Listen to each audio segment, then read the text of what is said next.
How about now? Can you guys hear me now? Can you hear me now?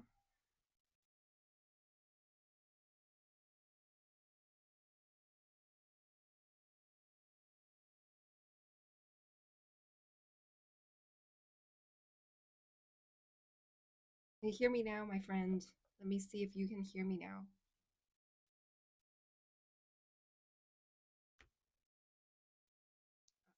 Yes, great. Hello, my friend from California. How are you? How are you?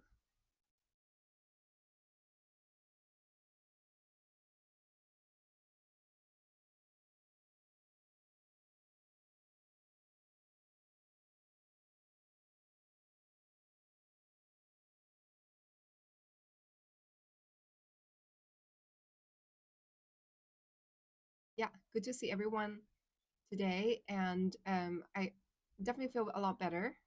Definitely feel a lot better today.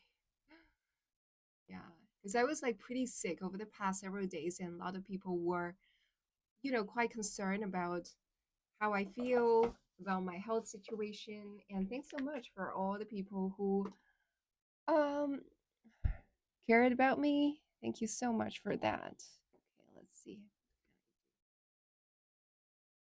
Do have a lot of things that I need to set up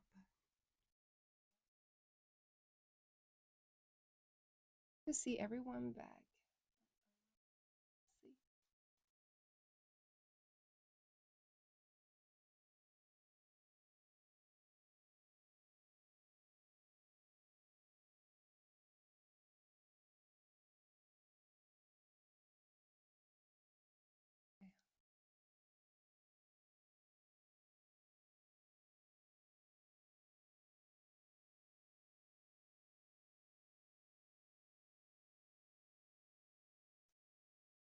Thank you so much for all those people who have been waiting for me to recover from my cold, and I'm finally almost back to normal. I would like to say 90%.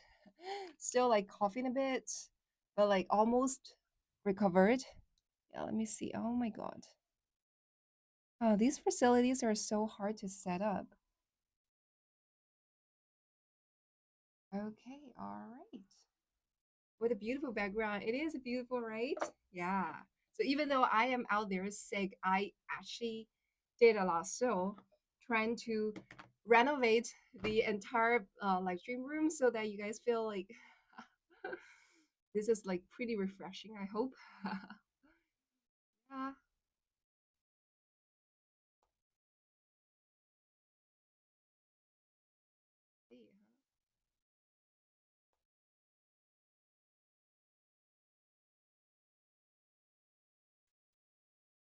Hola, hi. I feel I'm in China officially. It's a pair of not piercing earring. It's a piercing earrings. Yeah, so you have to like go through the whole of the ears, and like you guys see like comment in the back. Yeah, so that is how it's okay. Finally, yeah. So definitely feel a lot better. As you guys can see, like the background has changed, right? Well, I found a way to change the background from time to time. So going forward, this will not be, the only time that I can change the background. Okay, a lot better. I don't know why. Somehow, like when it's, maybe I should change the filter.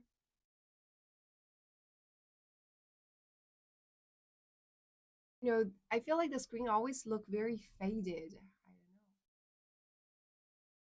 Yeah, somehow I guess I am good to go. Yeah, 神采奕奕 huh? Feel a lot better. Like definitely a lot more energetic than before. As you guys can feel, right? I am a lot, energetic than before. And thanks so much for all those of you who have been caring so much about me and always send all those greetings. Many people even send separate messages to me and said, I wish you recover very soon and take care. And thank you so much for all those people who send all those genuine care to me. And just because of that, I just feel like every day I just need to recover faster and faster. Yeah. Like I said, even though I am the type of person who have a lot of dreams in my mind, somehow like I am a human beings. And it's just impossible that you just want to do everything because your body cannot hold that much um like workload, right? So even though I was sick, it was a great time to take some rest and do some self-reflection. And also because I was sick, didn't have a very good, appetite. So also a very good time to lose weight. I pretty much lost a lot of weight over the past several days. First of all was the business trip. And then the second was because I was sick. So overall speaking, I feel like I lost so much weight. It was pretty good because summer is coming, right? So now the summertime, I wouldn't worry about like, oh, losing weight and was not able to wear a lot of like beautiful clothes. So successfully lost weight, which is terrific. Yeah. Glad you're feeling better. Thank you. I'm good. Hi. Hi, Dan. Hi, Paulo from Chile, Rio. Lots of good energy here. Yeah. I'm also very happy that I'm finally coming back to this very energetic version of me. And we can have lots of interesting discussion this morning as well, right? So, one of the self reflection I had recently over the past several days when I was sick, right? I was lying in bed and started to study a little bit of like the very traditional Chinese philosophy, which is Taoism, right? You guys know like Taoism is something like very Chinese, right? I previously shared about like Tai Chi, about the moon power, sun power, yin and yang, right? So that is like very interesting. So there's like one more theory I could share with you guys. Also very interesting. Um, so it is said, according to the Taoism, there is one what we call a king of medicine called Sun Simiao. Like in one of his book, or according to his theory, so the person's life lifespan, every person's lifespan to the fullest is actually 140 years old, which means like everyone, if you are gonna live your life to the fullest, you should be able to live 140 years old. That is the average lifespan of one person if you live to the fullest. However, the reason why nowadays that only the average people lifespan is only like a little bit over 80 years old for those countries who already have like people who have very long lifespan, right? So for other countries, might be the lifespan might be only like 70 years old or even like lower, right? However, for this like king of medicine in ancient Chinese history called Sun Simiao, he was able to live over 100 years. Even though like he was able to live over 100 years old, still he was not able to live to the fullest, which is 140 years.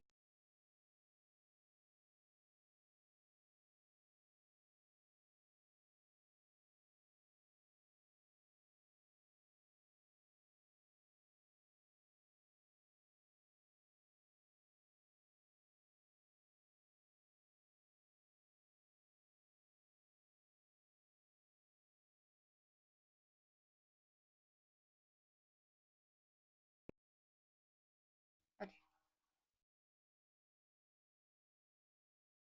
Can you guys hear me now? Can you guys hear me now? Can you guys hear me now? Yeah, can you guys hear me now? Yeah, okay, fantastic. Yeah, just remove the microphone, maybe running out of battery. So, okay, great that you guys can hear me now. Yeah. Anyhow, okay, so I was sharing this okay, some like really good advice, okay? I studied over the past period of time when I was sick. When you are sick, you're definitely gonna study something that makes your body to be healthier, right? So that is exactly what I did over the past several days. Yeah. 底噪比刚才大，我知道，就是因为底噪比较大，所以我才用了麦。但是问题是麦没电了。Yeah, I'm gonna see if I can charge it. Yeah, yeah. Oh, okay. 好难呢。这个噪音真大呀，好难呢。Okay, yeah. Okay, anyhow, I will try to figure out the facility tomorrow. So hopefully tomorrow everything will be back to normal. Yeah. Yeah, so anyways, like at least you guys can hear me, right? If you guys can hear me, that is fine. Yeah. So, okay. Yeah, back to the question, the topic, which is how to make you live longer. Right?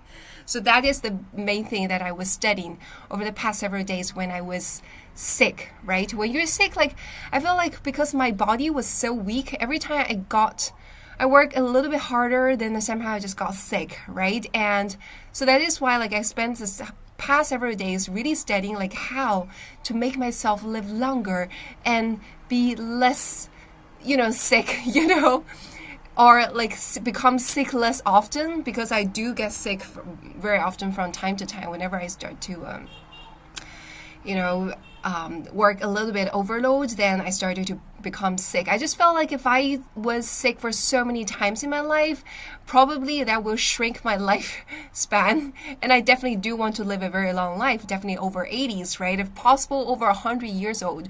So that is basically what I studied over the past several days when I was lying in bed. Like, how can we live longer? Okay, so actually there are many people studying this thing in ancient Chinese history. So I'm going to share with you guys what is this theory I saw in those ancient Chinese theory, like how are people able to live longer? And to be honest, I do think this theory works. I don't think they are like superstitious. I seriously think these are like really intelligent, really smart. These are actually philosophy. So I'm going to share with you guys, okay? Yeah. Oh, okay. Your dad will be 79 in May, and happy birthday to your dad. Yeah. So one of I was sharing about this king of medicine called Sun Simiao in ancient Chinese, okay? So the kind of theory he developed also belonged to the theory of Taoism. Just so you guys know, like Taoism is also like one of the very, very famous, or the foundation of the Chinese philosophy. Okay, so a lot of people would study Taoism specifically, just like how they would study Buddhism, study other branch of philosophy, okay? Yeah. And also one of the very great philosopher in Chinese history called Nan Huaijing, he shared one thing, that if you're an ordinary person, just don't study Buddhism and don't study Taoism, because if you start to study these two branches, you're just going to walk into the door and never be able to come back. Yeah. Hello, hi everyone. Yeah, guys, follow me please if you haven't done so. Okay, yeah. So one of the things that he shared in it, which is like everyone, if you live your life to the fullest, you should be 140 years old.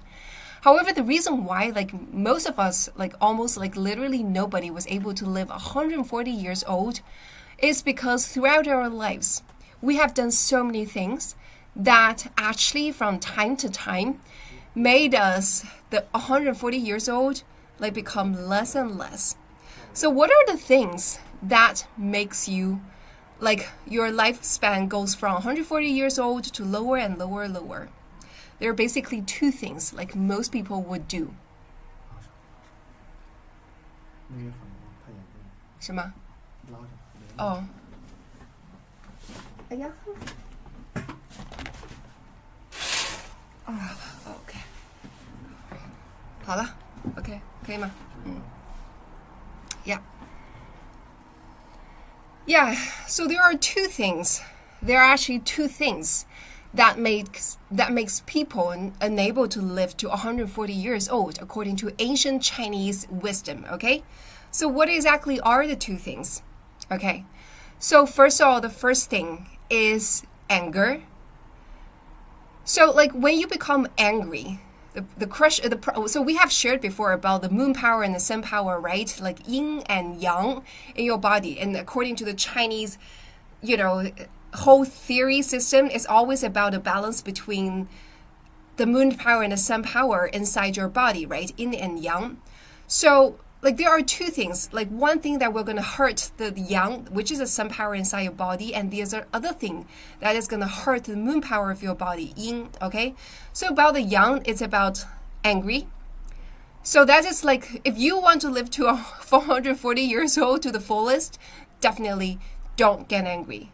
So every one of us has definitely been angry before, right? So, for example, you have this conflict with your parents, with your husband, wives, or with your children, with your colleagues, and all of a sudden you start to have like a very, very strong argument. What do you guys feel after having this argument? What do you guys feel? Or you have a very fierce argument with your family member, with someone. Like after a very long like argument, what do you feel like your body feels? Yeah, guys, tell me, what do you feel like after this argument, a very long argument? What do you guys feel? Yeah, what do you guys feel like after you have very, very big fight, a very big argument with someone? What do you guys feel? Okay, yeah, anger, I know, like, no idea. He was mean, angry, to make others miserable. I know, tired, right? Brian, you're right? You feel very tired. And W, you're right. You feel very weak, right? Yeah, very tired, very weak, tired and drained. Exactly, my friends. You're all right about that. This is exactly what we would feel when we become so angry and like have a big fight with someone and argue like, you go to hell. Like, right? Like everyone would feel very tired, right? This is exactly what we would feel, okay? So by being tired, what does it mean? It means it takes away the energy out of your body. Okay, so the whole theory was like that. The whole theory is like, okay, so if you're able to maintain the energy balance inside your body, like both the sun power in your body and the moon power in your body, then you're able to live a very long life. Okay, so like by being angry from time to time, if you're not able to control your temper and somehow like very tiny thing just make you feel like extremely angry, you want to shout, you want to fight with someone, and after you have a fight, what does it mean? It means like you are actually removing the sun energy out of your body. 你的阳气就被抽走了，对吧？用中文讲 your energy will drop. And if you drop your energy from time to time very frequently, what does happen? It will cause your lifespan to be shorter. Yeah, it will cause your lifespan to be shorter, right? It makes sense, my friend, right? Doesn't it make sense, my friend? Yeah, so that's why like the first theory of it is that you definitely need to be, well, always have a very calm temper every day. Well, neither will I was saying that being overly angry is not a good thing. On the other side, like being overly happy, overly excited, overly, like every overly emotion is just not good. Because whenever you have like an overly emotion expressed, it's gonna take the energy out of your body. And what will you feel afterwards? You're gonna feel like really tired. So, for example, if you have like a very exciting day and you're like super excited, usually you would also feel very tired, right?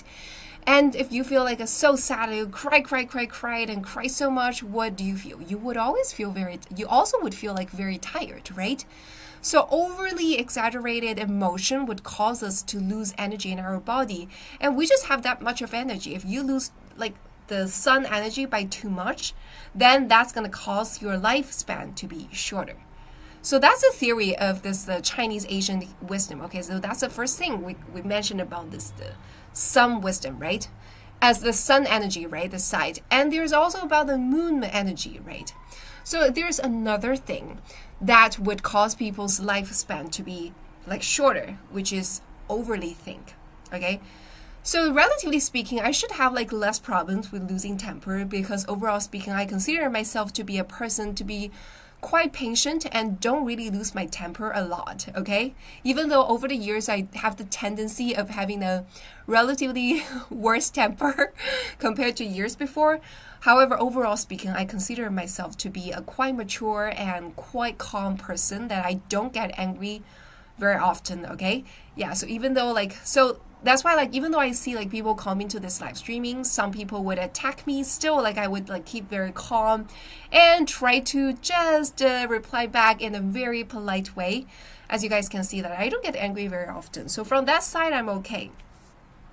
However, when it comes to moon side of the problem, I do have serious problem with that. So the second theory, according to the king of medicine in Chinese history, okay, in Chinese ancient China, the second thing people should avoid doing is overly think. Okay. So how many of you guys have tried meditation? If you tried meditation, type 1. Have you tried meditation? If you have done meditation, type 1. If you haven't done meditation, type 2. Okay, let's see how many of you guys have tried meditation. Yeah. How many of you guys have tried meditation? Let me see. Yeah. If you have tried meditation type 1, if you haven't tried meditation type 2, yeah. Let me see how many of you guys have tried meditation, okay? Type 1 if you have tried meditation, type 2 if you haven't tried meditation, okay? Yeah. So what do you mean by 1 plus 2? Yeah, so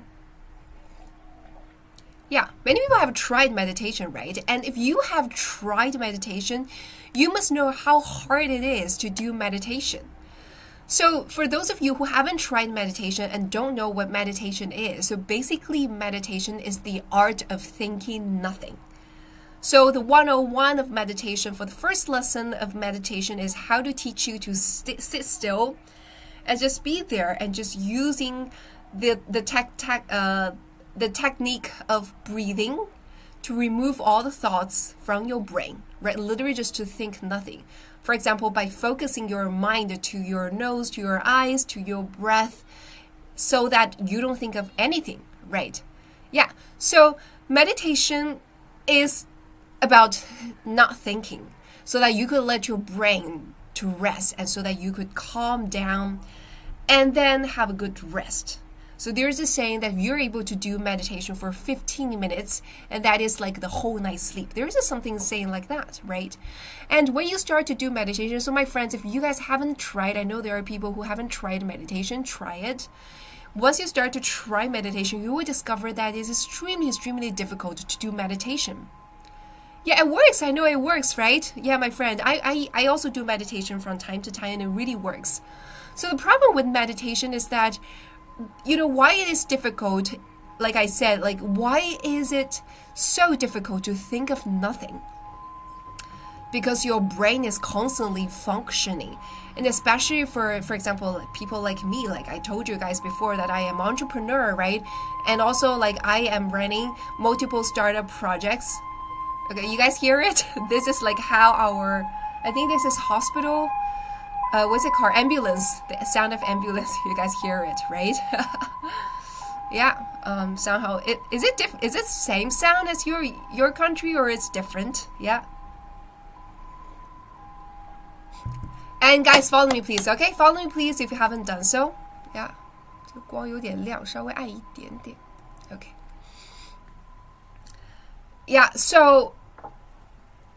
So like I told you guys, so that's why like I have so many things in my brain, right? I have so many things in my brain I have to think of.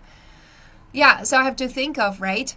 So I'm constantly thinking. There's not even a moment that I don't think. The problem is, so for example, I don't have a very good sleep. I shared with you guys whenever I went to sleep in the night, I just couldn't wake up in the middle of it. So first of all, I have problems of falling asleep. And also in the middle of the night, if I wake up, oh my God, I'm going to find it so hard to fall asleep again. Because what?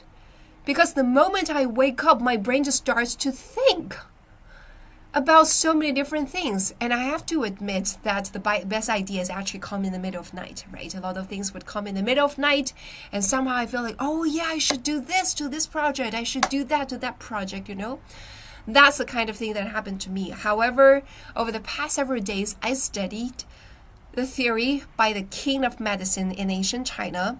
It is definitely something that I did over the past so many years that's going to shorten my lifespan, okay, which is overthink. Yeah. 过思伤阴,过虑伤阴. This is like in Chinese, we say that if you overthink, that's going to hurt your moon power. Right? We say we have yin and yang, which represents a sun power and a moon power, right? We said before that if you have overly exaggerated kind of expression of your emotion, then you're going to hurt your sun power. So on the other side, if you think too much, that's going to hurt your moon power, right? So that's just a problem with me, right? So I would wake up to pee. Mark, yeah, so I'm so jealous of people who can just fall asleep once they reach the pillow.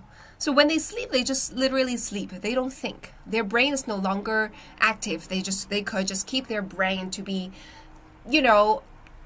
just push the brain immediately into the resting mode and not thinking of anything, just fall asleep. And then so the next day when they wake up, they're so energetic and just so ready to start up a new day, right? So this is something that I am very jealous about because I'm not like that. So after the past several days when I studied that, I discovered, oh, this is my problem, right? I think too much, and it's just because I think too much.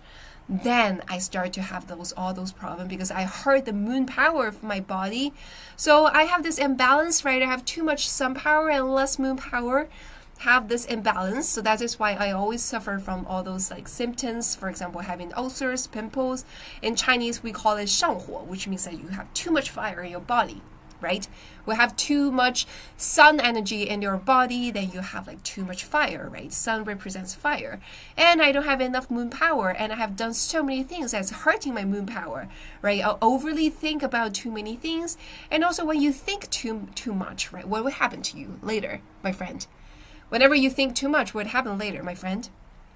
Tell me in the comments. For example, when you think too much, what happen to you? What would happen to you? Or just take a guess, like what's the answer? When you think too much, what would happen? Yeah, you would have headache, right? That's a symptom. Yeah, so for example, let's say from the psychology standpoint of view, okay? So what are the things that would happen to you if you think too much, my friend? Yeah, so when you think too much, when you overly think, what were the thing that would happen to you psychologically? What are the things that would happen to you, right? Burnout, right? Skylar, you're right? You would start to burn out. Like some people would start to have and lots of anxiety, right? Start to feel, lots of the kind of the symptoms that you would suffer from anxiety, and you would have those symptoms that you suffer because of lots of pressure, right? You would feel exactly overwhelmed, right? You would feel overwhelmed, you would feel burned, you would feel anxious, and because of all those emotional feelings, what would you happen? Then you're right, then it's gonna hurt your digestion system. You start to feel hurt, and your pain in your stomach, you start to feel so many other things that's coming through to your body, and you start to have lots of symptoms that you don't suffer from before, you start to suffer from now on, right? So these all comes from the second part of it, which is you think too much, overly think about too many things, right? So after I explained everything, do you think that actually the ancient Chinese wisdom by the king of medicine in ancient China is actually, this is definitely not superstitious. It makes perfect sense, right? It's definitely wisdom. This makes total sense, right? My friend, don't you agree with that? It makes total sense, right? Okay, so he's saying that. I'm going to repeat again for people who come into this live streaming new, okay? So we're going to repeat again. So king of medicine in Chinese, ancient China, Sun Simiao. Many Chinese friends, you know this name at least, right? Called Sun Simiao. He said, thousands of years ago, in his book, said something yeah, there are two things, every people, you should be able to live 140 years old. Well, on the condition that you don't do two things, right? So, there's another way to put it, which is if you want to live 140 years old, there are definitely two things that you should just avoid doing. Because by doing these two things, you're going to hurt the sun energy and the moon energy inside your body. 你会伤你的阳气，以及会伤阴气。有一件事情是伤阳气的，一件事情是伤阴气的。One thing is going to hurt your sun power, and the other thing is going to hurt your moon power. So by hurting both the sun power and the moon power, eventually your energy is drained and the person just passed away early, right? So it makes perfect sense. Yeah, totally agree, right, Mark? That's exactly what I felt, right, after I studied it. It was the wisdom coming from so many years ago, right, from ancient China by this king of medicine, right? And it makes so much sense, right? And then okay, so gonna just wrap it up, okay? So yeah, I'm gonna wrap it up in several sentences, okay? And we're gonna finish this topic and move on to the next topic, right? So according to the king of medicine in ancient China 1,000 years ago, human beings should be able to live 140 years old on the condition that you're able to preserve the sun energy and moon energy inside your body well. 阴气和阳气非常好。And there are two things that if you do, that is going to hurt the sun power and the moon power in your body.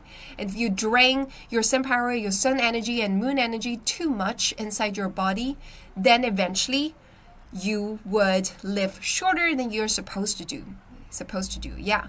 So the two things, first of all, is don't have overly exaggerated expression of emotions, whether it's overly angry, overly excited, overly happy, overly sad. Just avoid those like overly emotion, okay? Because by having overly, and out of all the overly emotions, anger is the worst. So just don't be angry, okay? So whenever you encounter something that makes you feel really angry, there's one thing you could do. Just think, okay, if I become angry, I'm going to live shorter.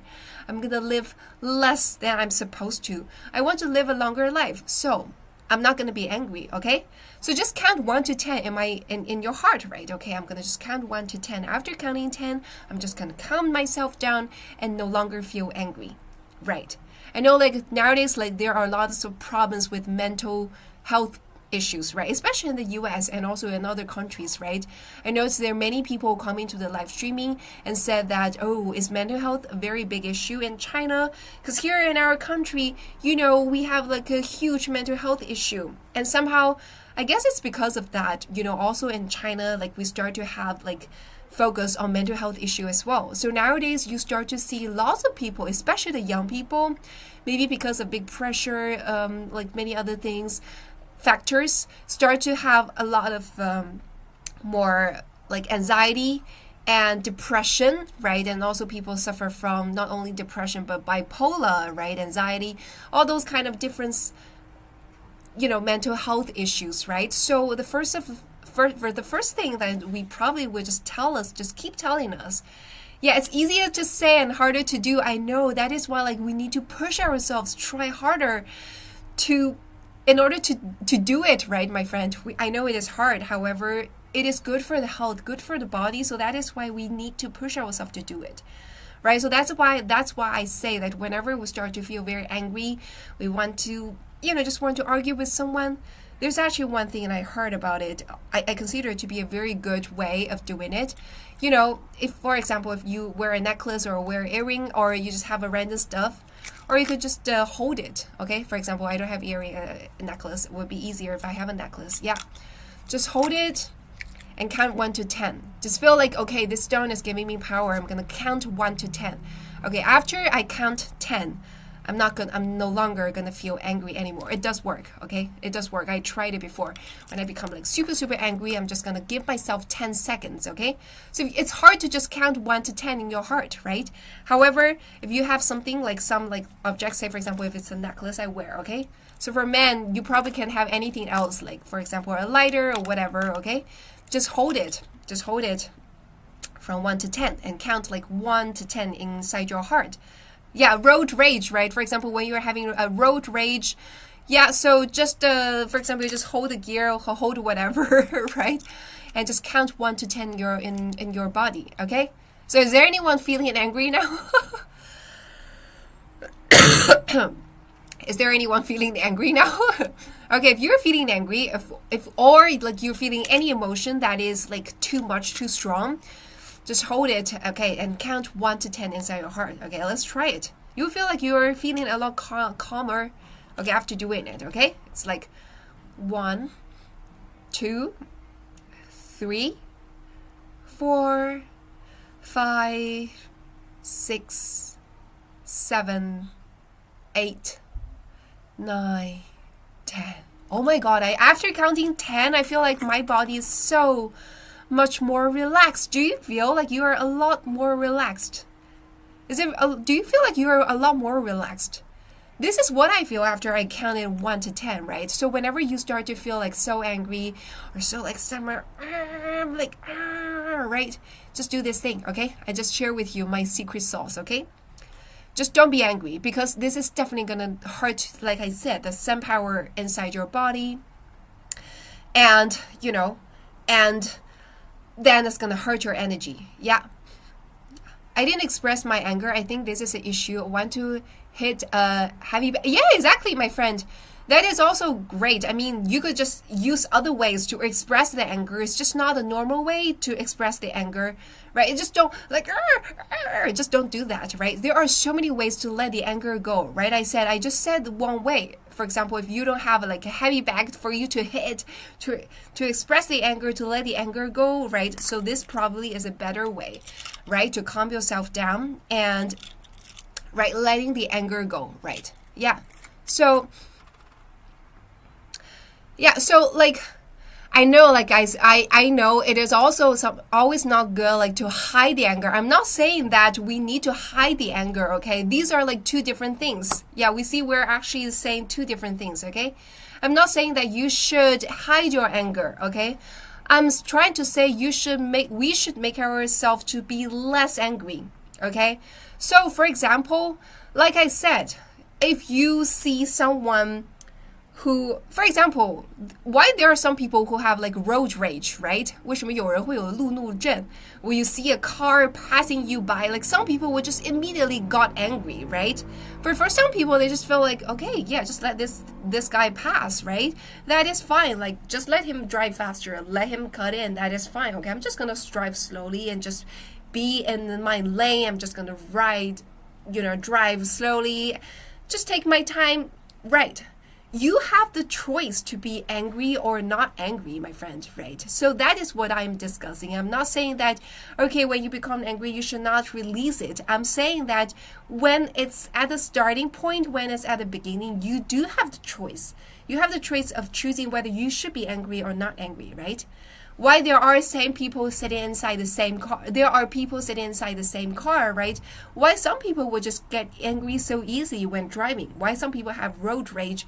Why some people don't have road rage at all? Like they're okay, even though they see someone like passing their car and they feel like this is so impolite and feel like, oh my God, how come this person do that? Still, they wouldn't feel like very angry, right? So that is a choice, okay, my friend. That is what I'm saying, okay? So we should let ourselves to be less angry. That's what I'm saying, okay? I'm not saying that when you are becoming like so angry, you don't let it out. Or these are like very totally different topics. I'm saying that in your life, in people's life, that people could choose to be angry very often. People could also choose to be angry less often, right? So just for our own health, we should be less angry. Okay, that's what I'm saying exactly, right? So like I said, like for example, when you see like cars passing you by, when you're driving, you have like road rage. When I say like count 1 to 10 inside your body, for example, if you wear a necklace, I consider that to be a good. Okay, if you have a necklace, that's the power of the necklace. For ladies, right? Usually you would have a stone in your necklace, right? You could do is just by holding the stone, you feel a necklace, and feel like okay, counting 1 to 10. Okay. It's hard like by just counting 1 to 10. It would be better if you could just hold something and just count 1 to 10. Okay, you could just hold it very, very tight so that to release all the anger. Also, that is a way of releasing the anger, right? Hold it extremely tight and feel that you're just gripping, the fist so hard and all the energy flowed out of your body. All the anger flow out of your body to the stone, to whatever, release the anger, and you become like a lot calmer and like less angry, right? This is like what you can do. If you have chosen not angry or less angry, there's no reason to do this. What do you mean, my friend? Don't quite understand what you mean, okay? So that's why I say that according to, the ancient Chinese, like the king of medicine in ancient China 1,000 years ago, according to his wisdom, like if you want to live longer, have a longer life, definitely control your emotion, okay? Just be relatively calm. Just don't have like overly, overly expressed emotion, like overly angry. That is the worst. And definitely also not like overly excited or overly happy, right? Have you guys also heard about the many stories about like one person all of a sudden because he or she becomes overly excited, overly happy, and next day he or she just pass away, right? There are stories. I'm pretty sure there are stories about that in your country as well. There are stories about that in our country, in our like children's stories, like someone all of a sudden because he was like so happy, like overly exaggerated emotion, and this person 就嘎了, right? Yeah. Sorry, I was supposed to wrap it up. Somehow I just elaborated when it was wrapping up. And the other side of it is like the moon power, right? We mentioned about this moon power, saving the moon power, the moon energy inside your body, which is like you definitely shouldn't just let yourself like think too much. Don't overthink, right? So people like me, like I like to think a lot. Well, so also like thinking a lot would also cause psychological problems, right? Yeah, so I myself is I am a lot better because I usually only think about like things, questions about career, about philosophy, about you know politics, about economy, those kind of pretty macro kind of topics. However, some people when they overly think, they will focus on very micro stuff, right? They'll think about like how other people think of me. What's the kind of impression I would leave to other people? Oh, I meet this person for the very first time. Oh, what does this person think of me? Oh my god. So there's a specific word in Chinese, we call it 内耗. I think when you thought a lot about not overthinking. I like your stuff. Thank you, Louis the cat. You're always so nice to me. Yeah. So I was saying that, so for some people, when they overly think, they just focus on those micro stuff, not the macro stuff. That is even worse, right? So when you overthink about the micro stuff, there is a specific word in Chinese called 内耗. If translate that directly into English, that means internal struggle. Okay? I think that's the cause, one of the major cause of like so many people in modern world that having like psychological problems, right? You have like a lot of struggles inside your heart and you care too much about like how other people think of you. You care too much about things you're not supposed to care. And as a result of that, you're just causing like lots of like internal struggle inside your heart, and every day you're just struggling for the things that doesn't necessarily need to be struggled at, right? For example, we had this lunch like a week ago with one of our like very close friend, my friend, okay, also with my other friends together. So there's like one friend, okay, so he said, okay, let's just name him Peter, okay? So that's not his real name. Just name it so that we can call him easily, okay? I'm not gonna reveal his real name. So Peter said that he wants to start a social media account because nowadays there are so many people who have this internal struggle problems. And these internal struggle problems, when they become bigger and bigger, would then start to cause mental health problems, right? So when you have like a lot of like internal struggle, like your personality becomes so sensitive. And when your personality becomes increasingly sensitive, what happens? Like no matter what other people say, what other people behave, even just a small like glimpse, you would just overly react to that, and you just feel like, oh, is it because that person don't really like me and that's why they look me in that way? Or maybe that person's just like talking and thinking, just randomly glance at you, and you start to have all those internal struggle, right? The personality becomes so sensitive. And the result of that, he feel like nowadays there's so many people start to have those mental health issues just because they have like the very high sensitive kind of personality and have lots of internal struggle inside of their bodies. Exactly, that's what I'm saying, Fiona. 内耗, right? 内耗就是我在说的，来我叫它英文叫 internal struggle, right? Yeah. So that is why I said that. So that is why like he's thinking of starting a new social media account, so that when people he could share about like how to deal with those kind of internal struggle problems, right?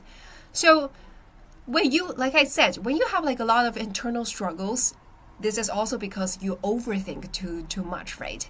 And according to the ancient Chinese theory, when you think too much, what happened to you? It's gonna hurt the moon energy inside of your body. And as a result, when you hurt the moon energy inside your body by too much, what happened to you? It's gonna short your lifespan. Yeah. So I know it's everyone's goal that it's probably like many people's goal, probably not everyone's goal, but like it's probably the goal of so many people that you want to live a long life, right? So in China, like when we go to an older woman's birthday, our grandpa or grandma's birthday, there's one wish we would always give. Like I wish you live over 100 years old, right? 长命百岁，我祝愿你长命百岁. I'm pretty sure the tradition is pretty much similar in other countries as well, right? Maybe in other countries, you guys would also have something like, oh, yeah, I have a grandpa, I have a grandma, I have a mom, I have a dad who has lived so many years already, but I will still wish him or her to live longer, right? It's always like a people's kind wish to wish an elderly or a person who can live like longer, right? And also we also want ourselves to live a very long life, like have a long lifespan. Right? If I can live over 100 years old, whoa, that would be terrific that I have such a long life, right? So, new background has good feng shui. Yes, this is good feng shui as well, right? Yeah. So, that is why we say, don't overly think. Don't think too much, okay? So from time to time, let your brain to take a rest. Let your heart to take a rest. And that is gonna make you to live longer, okay? So after I studied all that theory by Sun Simiao, I was like, oh, okay. It becomes a lot easier, right? Because it's so hard when you just convince yourself, okay, I need to be less angry. It's so hard to convince myself I need to not think all the time, right? I need to let my brain stop and take a rest. It's hard. However, if I tell myself, hey, do you know? If I tell myself, hey, do you know? If you get angry, if you think too much, if you are always letting your brain to think, you're going to live 10, 20, 30 years less. I'm so terrified, okay? I'm terrified of that. Then I will start to be less angry and start to think less, not always thinking. So when I go to sleep, I'm saying like, okay, I need to sleep. If I still think while asleep, I'm going to live 10 years, 20 years less than I'm supposed to. I don't want that, So I want to have longevity. So that is why that I need to adjust myself and, live a healthier life. Yeah. Learn to see your emotions with curiosity and learn who you are. Yes, that is very well said, my friend. Very, very well said. Yeah. You said that you can't tell your brain to stop thinking. Well, actually, you can. You just need to train your brain to stop thinking, my friend. So one of the great ways to do that is meditation. Yeah. One of the great ways to do that is, so if you haven't tried meditation, just try meditation, okay? It is really hard. So the art of meditation is basically just to think of nothing. Right, so to let your brain to stop thinking, just to tell your brain to stop thinking.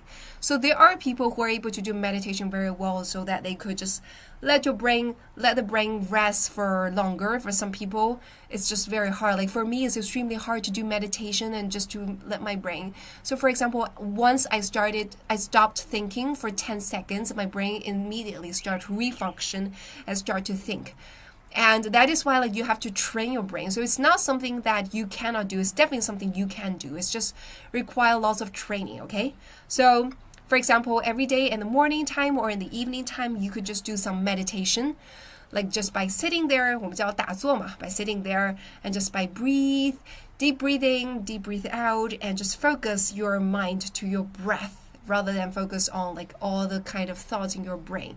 And that is one way of letting your brain to rest and think of nothing, okay?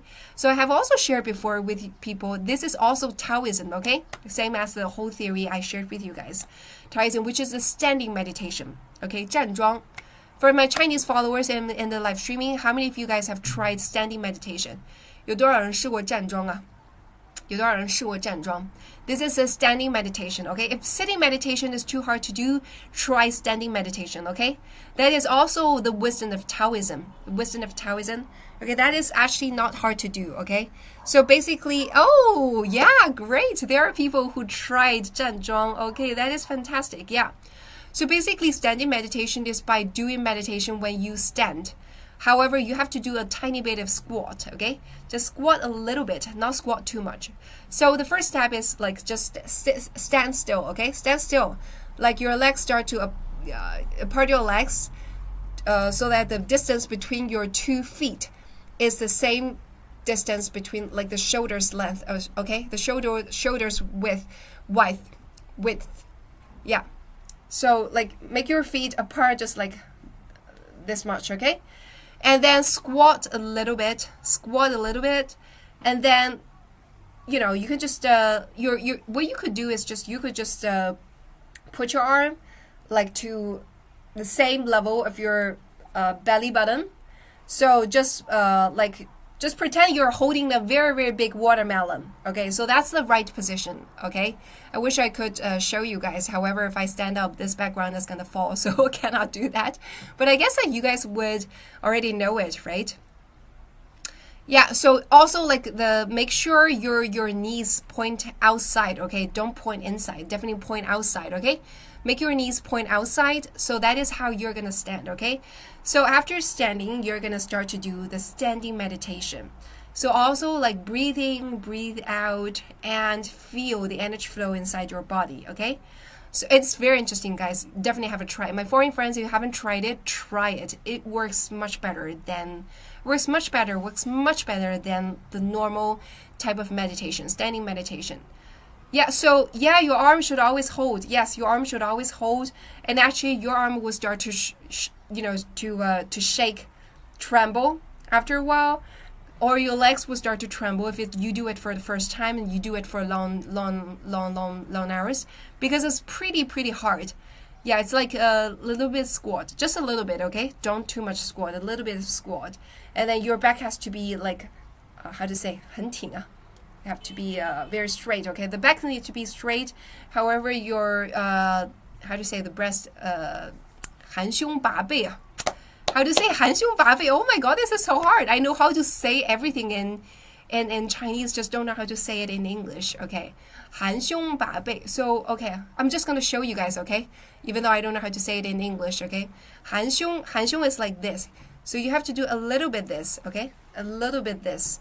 And then your back needs to be very straight, okay? Back is straight, but you can do like the shoulder can be a little bit like this going forward. So, and then stand a little bit squat. The knees need to point outside, out, a little bit out. And then position your hand like you're holding a big watermelon and a little bit squat, okay? So that's the position of the standing meditation. And then you can start to breathe in, breathe out, and think of nothing. Just focus on the breathe and focus on all the pain in your body. Because after a while, you start to feel like, oh my god, I can no longer hold the watermelon. I can no longer just keep on squatting. You know, 千万别内扣啊，内扣伤膝盖的，不要内扣，千万不要内扣 ，OK？ 内扣非常伤膝盖，一定要外扣 ，OK？ 膝盖一定要外扣啊 ，right？ And because you have to focus on the pain on your entire body, so that you could no longer focus on anything in your mind. And also there's another thing you could think when you breathe in and breathe out. Okay, these are all Taoism, okay? 都是这个 those ancient Chinese wisdom. It says that when you breathe in, you feel all the air is coming in to your body and down to your feet and then to the earth. Yeah. And then when you breathe out, you feel all the air is coming up all the way to your head and goes up to merge with the cloud. Just think it when you do standing meditation. Whenever you breathe in and breathe out, just imagine all the air. When you breathe in, you imagine the air is coming down to your body and all the way to the feet and all the way to the earth. When you breathe out, you feel like the air is coming upwards and out of your brain until it reaches the sky. Okay, so by doing that, you feel there's like the linkage of your body with the sky and the earth. You feel like you're merging yourself with the nature, right? That's how you feel. Like you're gonna just feel like you're so linked, so connected to the entire world, and that is how you're able to do that. Yeah, this works so much better. And actually, I feel like meditation is very hard to clear the mind, but standing meditation is like so much better when it helps me to clear the mind and make my like entire focus to focus on just the body rather than anything else. It's I consider out right now have tried so many different ways of like letting the brain to rest, and I consider that to be the best way of resting the brain. Okay, so by doing that, it's gonna help you to preserve both the sun energy and the moon energy inside your body. Okay, according to Taoism, it's a very good way to let your inner energy to start to build. okay? And by doing that, you start to feel like you have a lot more energy. Yeah, and when you have a lot more energy, what happens, my friend? Like I said, according to the theory I shared before, what happens? You're gonna live longer, right, my friend? You're gonna live longer. Isn't that something that we want to have, right? Yeah. Is that very interesting, my friend? Is that very interesting? Yeah.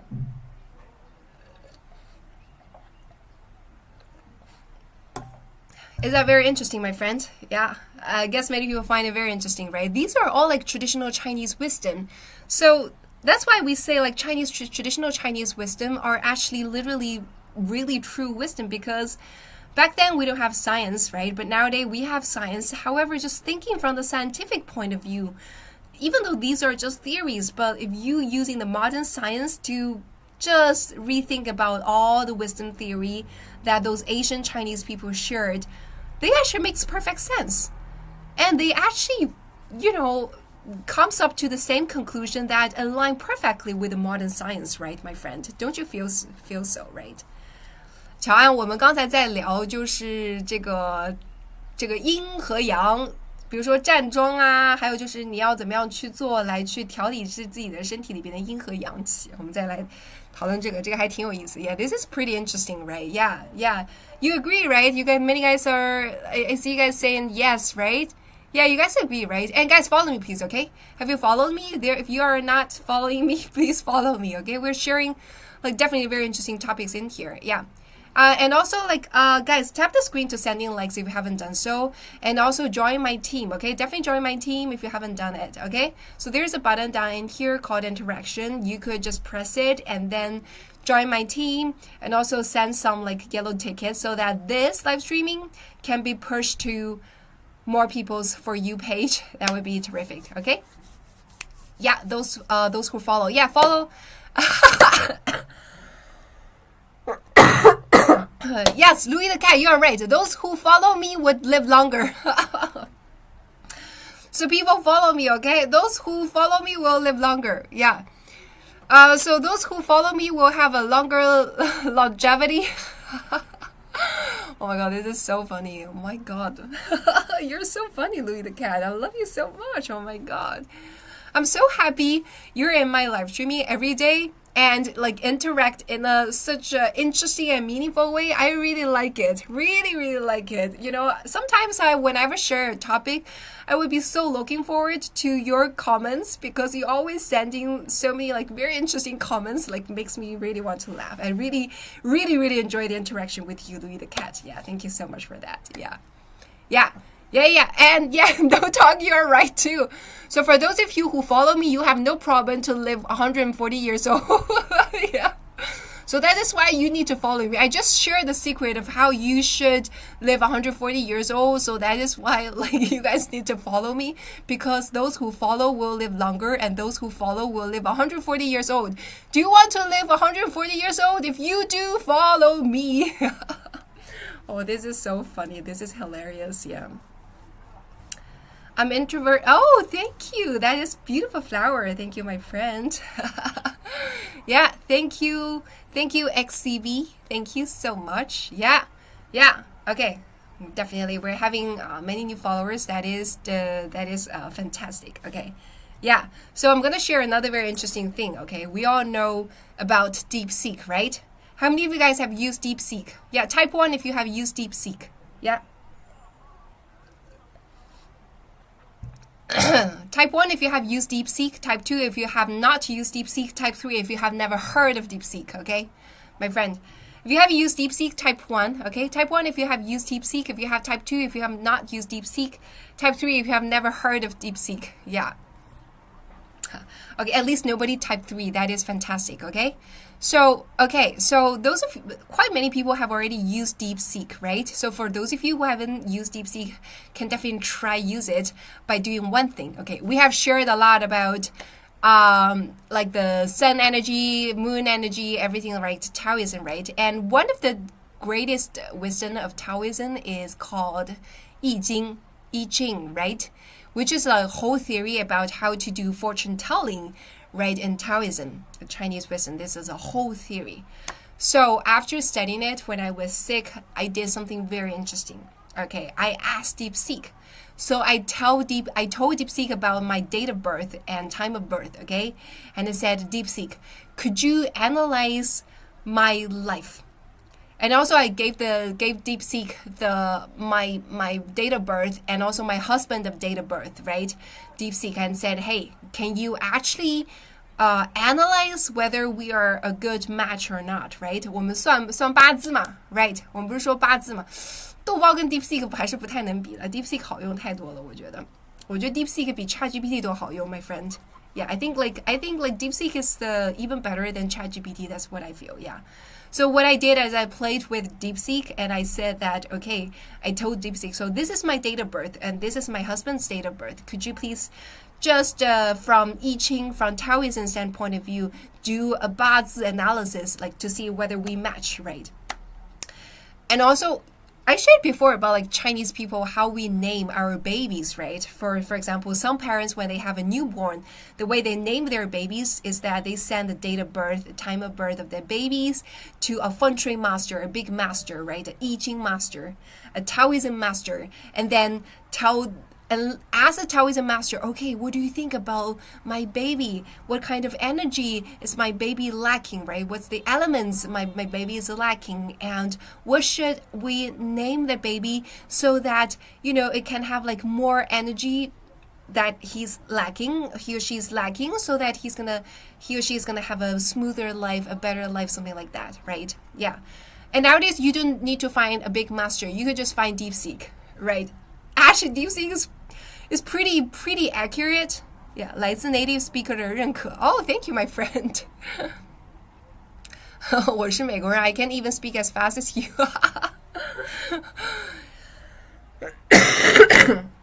Yeah, I'm still like recovering, even though like 90%, still like 10 more percent to go, okay? Yeah.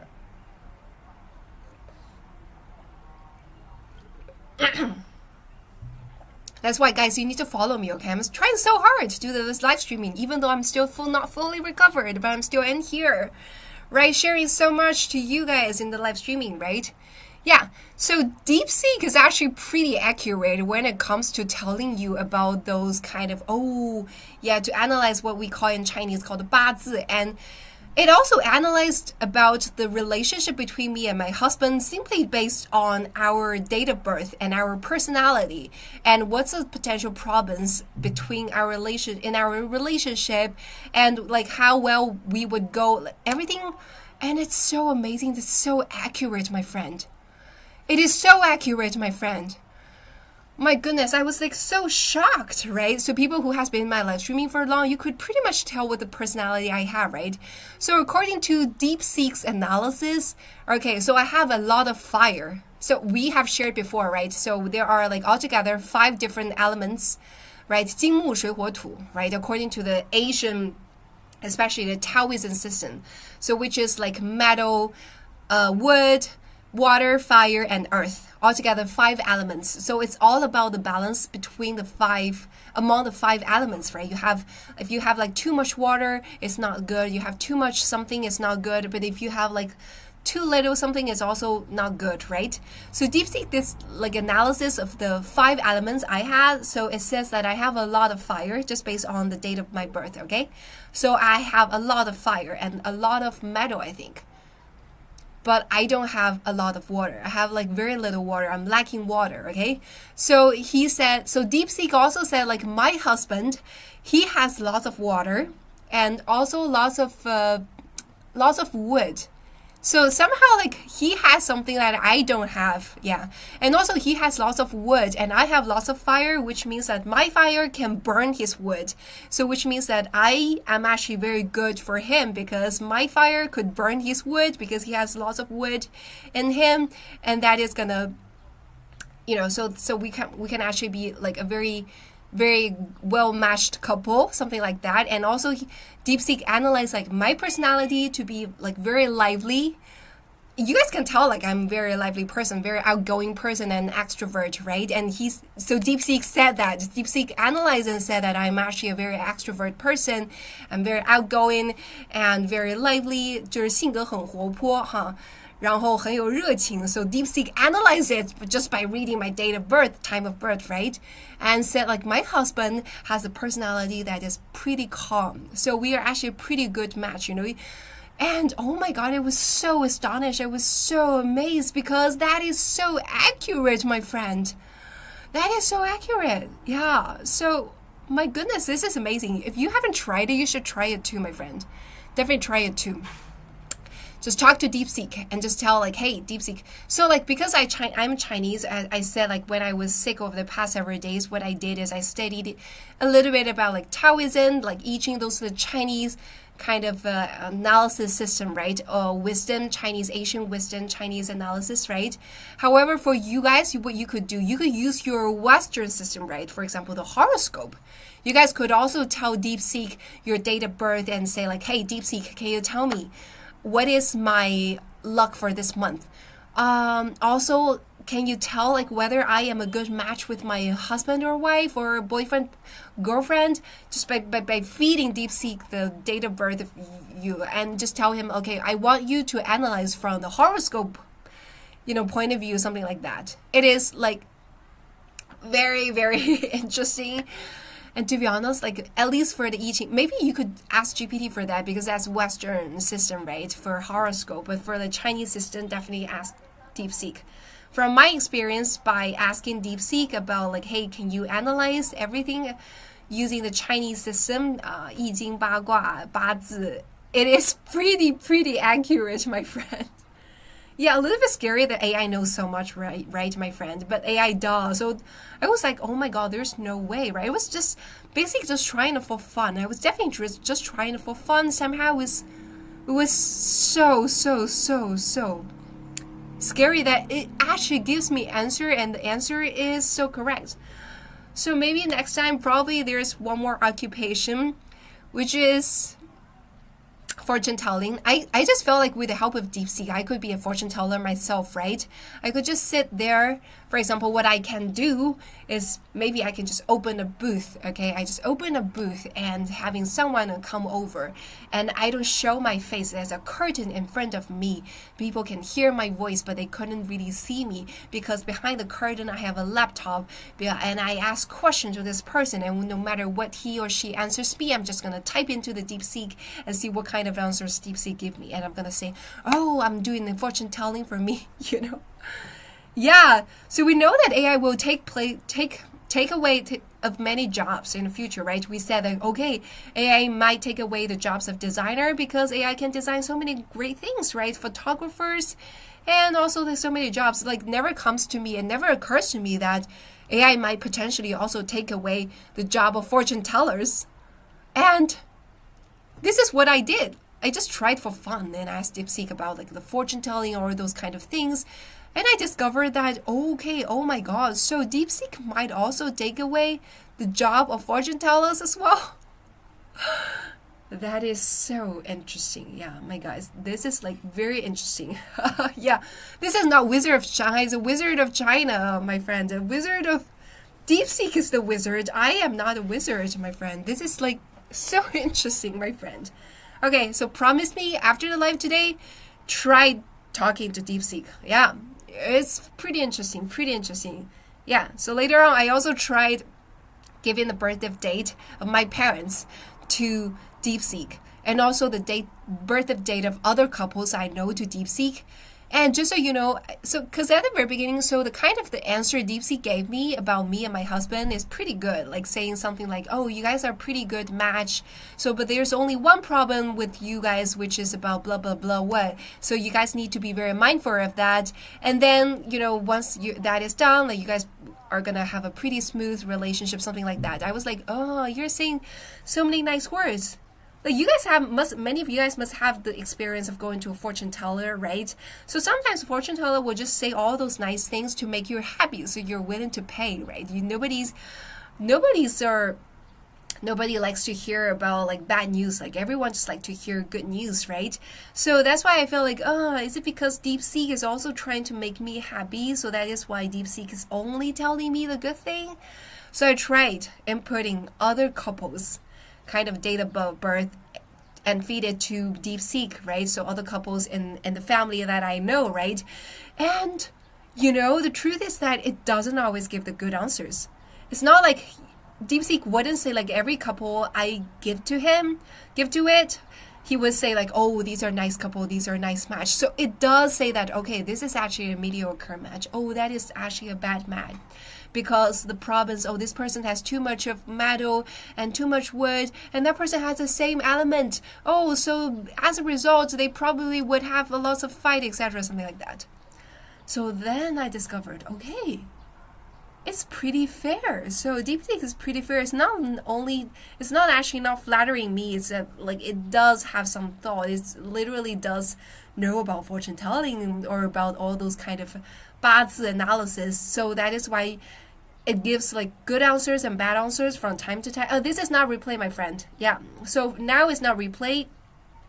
So I usually would do live streaming from 7:30 to 9:30 a.m. China time, okay? If it's in the morning from 7:30 to 9:30 a.m. China time, this is not replay, okay? This is live streaming. However, when it's 9 p.m. in the evening, then that one is replay, okay, my friend? Yeah. We people think we're too wise and perfect about ourselves. Yeah, So I'm wondering if DeepSeek would be warned of that pole I crashed into. Oh, sorry about that. Yeah. I remember you had this like bicycle accident, Hedja. Did you have one more accident? That's too bad. It probably means you're having bad feng shui, like bad luck for the several days.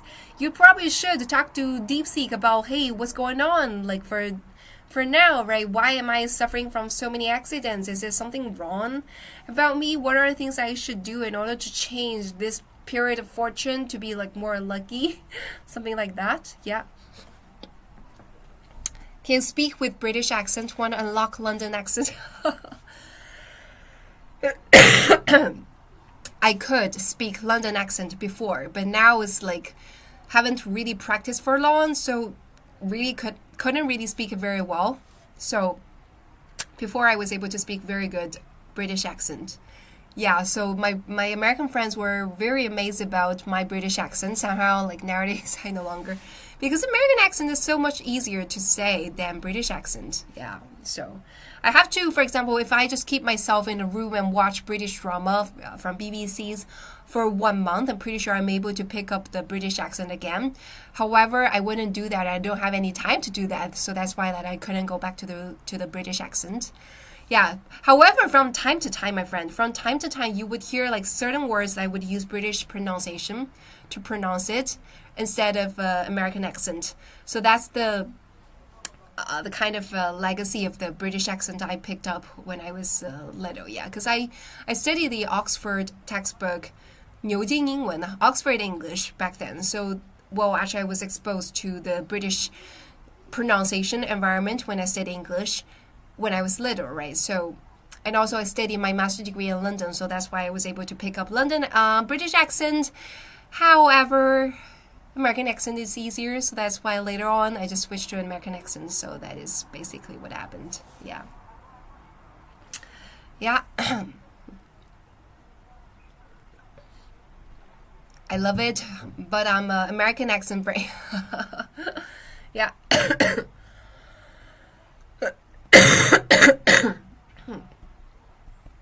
Gonna take a little bit of rest, okay? Take a little bit of rest. Still coughing, my friend. Yeah, but the energy level is definitely a lot better than before. Energy level is definitely a lot better than before. Yeah.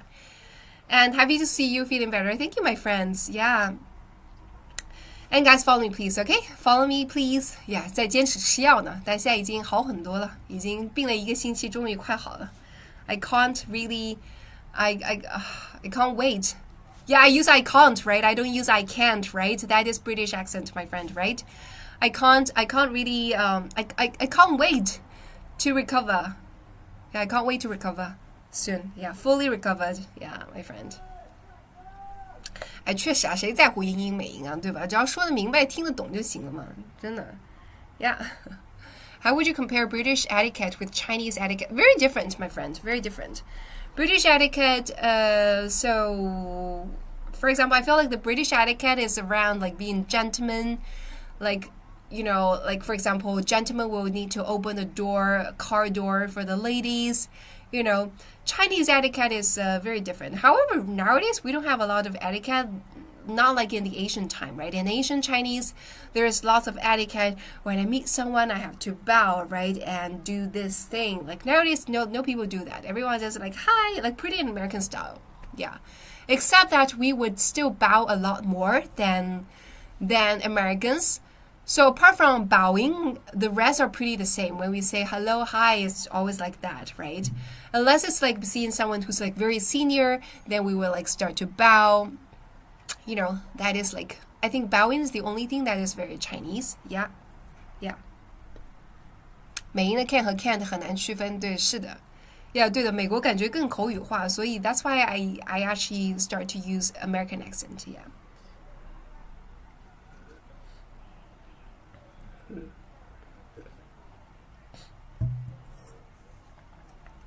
Avoid certain food where you cough. Sure. Thank you, no doc. Will do. Yeah. So right now I don't eat any spicy food because that's gonna cause severe coughing. However, I really miss 麻辣火锅。哦呦天呐，这两天特别想吃四川火锅。I really miss 四川火锅 so much. I feel like the moment once I recovered from my coughing, I'm definitely gonna find a hot pot restaurant. I'm gonna eat the spicy hot pot. I miss it so much. Yeah, there are lots of great food in China. I've shared it multiple times in my live streaming before. Like shared about, great food in Sichuan, great food in Kanto area, right? And also great food in west part of China, like Xinjiang. Oh, 新疆菜太好吃了。新疆 cuisine, my goodness, so good. 新疆大盘鸡, Xinjiang way of cooking chicken, Xinjiang way of cooking lamb. Oh, terrific. Oh, I really want to go to Xinjiang. Miss Xinjiang so much. Xinjiang is a place that you could repeatedly visit, okay? Yeah. Xinjiang is also very famous. Like I know many people know about Xinjiang, right? Even foreign friends, you guys heard of Xinjiang for some like really bad reasons somehow. But Xinjiang is a quite famous place across the world, right? And so it comes to the next topic. I'm going to share a bit about the history of Xinjiang. Okay, that is definitely going to be a very interesting topic. I'm pretty sure like Louis the Cat, you might like it because you told me before you're a history nerd, right? So we're going to definitely discuss a little bit about the Xinjiang's history. Do you guys know that the name of Xinjiang was actually named by one of the emperors in Qing dynasty? The name of Xinjiang was named by Qianlong 皇帝取名的。And before Qianlong, this emperor in Qing dynasty, Xinjiang was never called Xinjiang. It was called Western regions. 西域，它一直是叫西域。The reason why Qianlong of Qing dynasty, this one of the very famous emperor in Qing dynasty, renamed Xinjiang from Western regions is because when you call this place Western region, it doesn't feel like it's part of your country, right? It feels like it's in another country that is called Western regions, right? It's a region outside of your country and that is called Western region. It doesn't really sound like part of your country, right? So that is why, Qianlong Emperor renamed it to be Xinjiang. When it's translated into Chinese directly, it means new land. Okay, new land. Xin means new, Jiang means land. So Xinjiang actually means new land. Okay, yeah.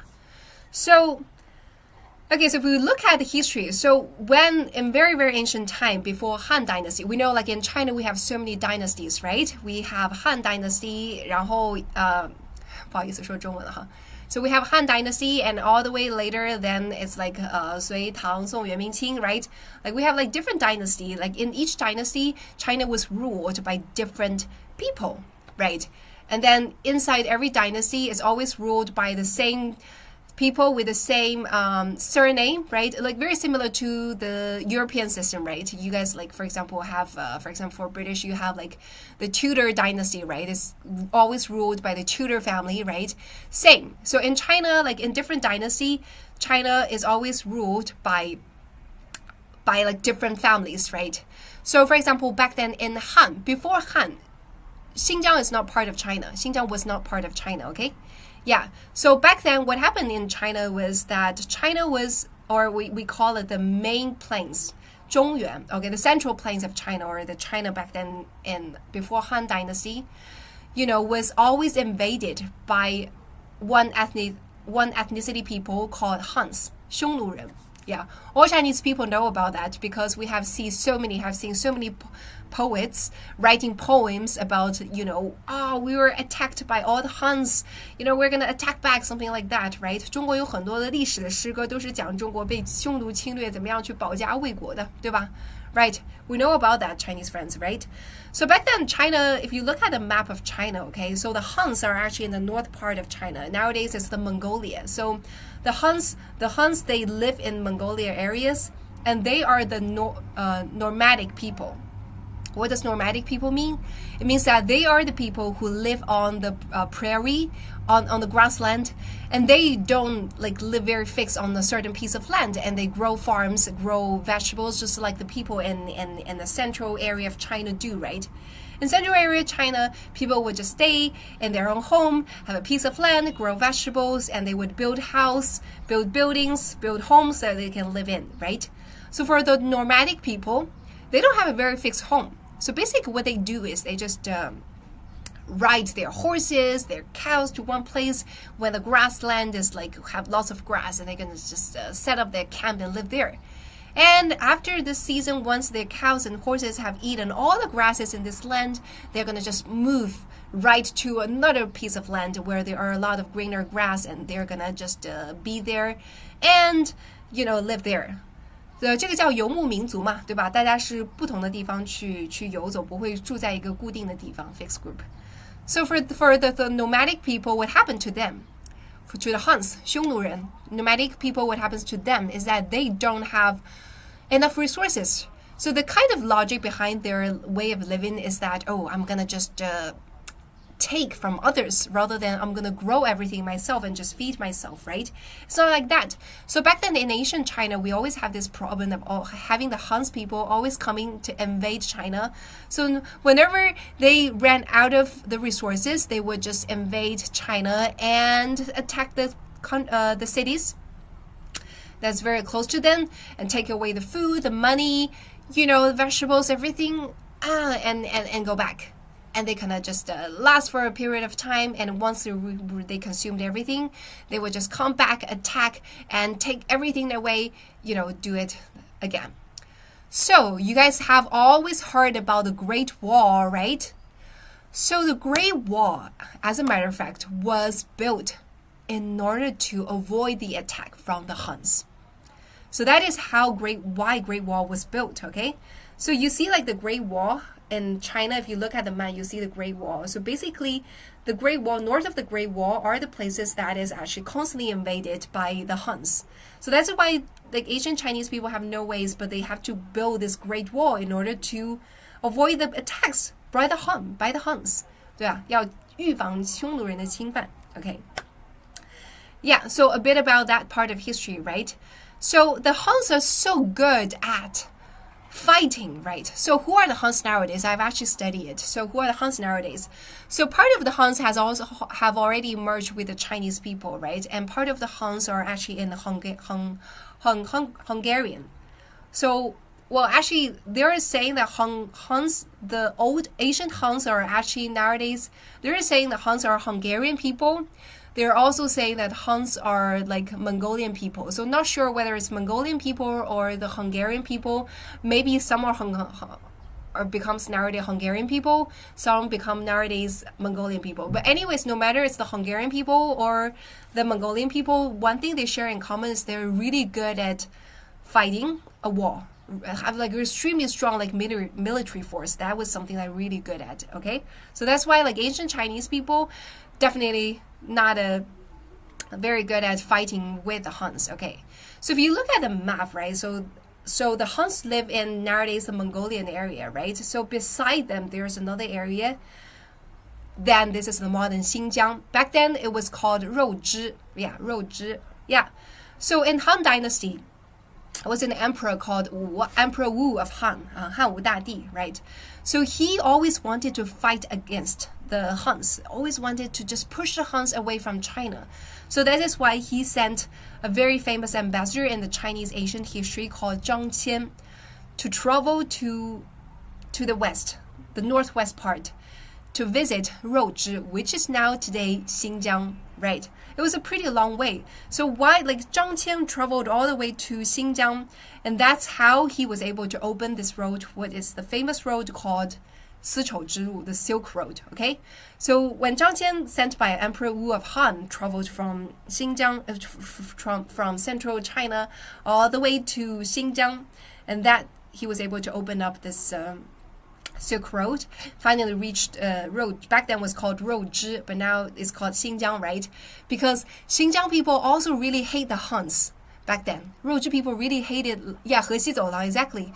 Really hate the Huns. However, they fear the Huns as well, because the Huns are so good at, walls and always attack them, kill lots of the Rouzhi people, so really hated them. However, because they fear them, so that's why the Xinjiang people back then, the Rouzhi people, have really to surrender to the Huns, right? And because they surrender to the Huns, so they would actually also kill the central area Chinese people because they fear about that, right? So after Han, Emperor Wu of Han sent Zhang Qian to Rouzhi and really show that, hey, Han has already Han. Oh, they're Hong and Han, right? It's hard to tell. So the Huns is the Huns, okay, and Han is a dynasty, okay. Try to figure it. So Emperor Wu of Han sent Zhang Qian, this a very famous ambassador in Chinese history, who was able to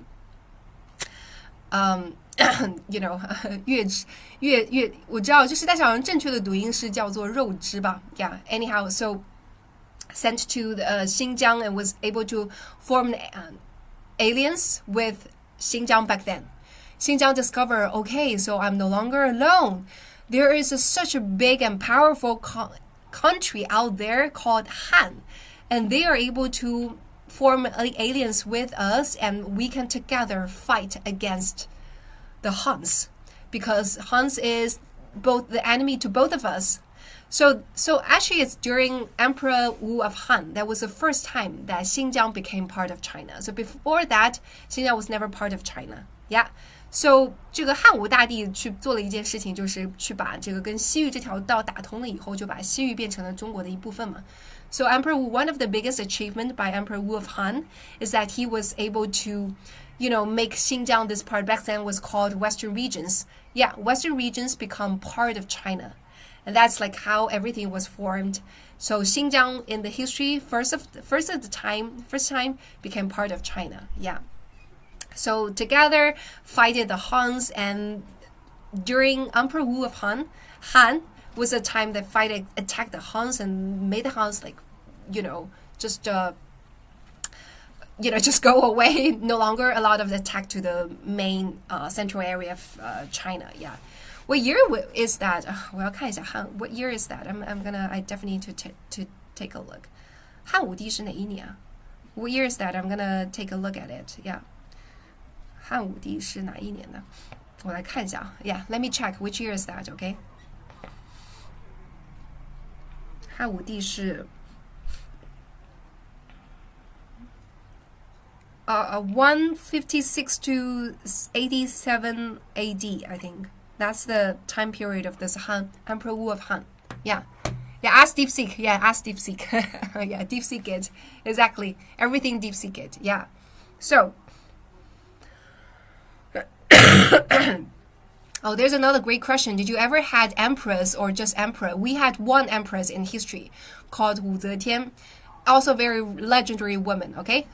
We'll come back to that later, okay? But nowadays, let's finish this topic about this history of Xinjiang, okay? So that is like how Xinjiang became part of China, starting from Emperor Wu of Han, okay? However, it is so far away, which means it's very hard to rule, right? Because the central part of China is in here and Xinjiang is there, right? If you want to always rule this place, you have to provide so many resources to them. And for example, you also have to have a military troop in there, and that is like so far away, right? And it costs lots of money.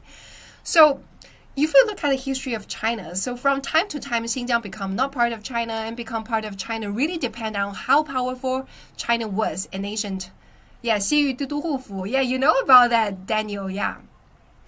So it really depends on there was like yeah exactly there was no high speed trains back then, right? So there were from time to time in ancient Chinese history there were period of time which can be decades and sometimes even can be hundreds of years that Xinjiang was not part of China and become part of China. For example, became part of China in Han Dynasty, right? I said Emperor Wu of Han, right? And then also become then later during the late Han Dynasty, right? Because the country becomes so weak, then lost control of it. And then lost control of it for decades, and then till its Tang Dynasty, right? Tang Dynasty was the period of time that China was having the most prosperous kind of a history, right? 中国唐朝是最盛大、最繁华的. And when the country is so powerful, becomes so wealthy and so rich, we regain the control of Western regions or Xinjiang nowadays, right? And then after Tang Dynasty, what's it? After Tang Dynasty, 唐朝后面是什么朝代? What's the Tang Dynasty? What's the dynasty after Tang Dynasty? Yeah. What's the dynasty after Tang? I know it, okay? I'm just gonna check it if you guys know, anyone know it? What's the dynasty after Tang Dynasty? I'm pretty sure people know it. I'm pretty sure there are people who should know about it. What's the dynasty after Tang Dynasty? Yeah. What's the dynasty after Tang Dynasty? People, you know it? Yeah. Yeah, 五代十国宋朝, right? Yeah, and then Song Dynasty, right? We all know Song Dynasty is pretty much the weakest dynasty of all the dynasties in China history, right? Song is the weakest of all the dynasty. And then followed by Song is Ming, and Ming is also a relatively weak dynasty, but stronger than Song, I think. 明比宋要稍微好一点, but still like a pretty weak dynasty compared to all the other rest of dynasties in ancient Chinese history, okay? So during Song Dynasty and Ming Dynasty, like China lost control of Xinjiang completely. Yeah. Oh, Tang Song Yuan. Yeah, there was like a Yuan between Song and Ming. Yeah, Yuan was like relatively better. Yeah, because Yuan we have Chen Jisihan, like that's Mongolian, right? Chen Jisilian is Mongolian, and he's like really good at fighting war, right? So that's why like during his period of time, during the Mongolians' control, not Chen Jisihan, like the Yuan dynasty, right? Yuan dynasty. Chen Jisihan actually passed away before Yuan dynasty was established, right? So somehow during the Yuan dynasty, later on also gained control back of Xinjiang, yeah.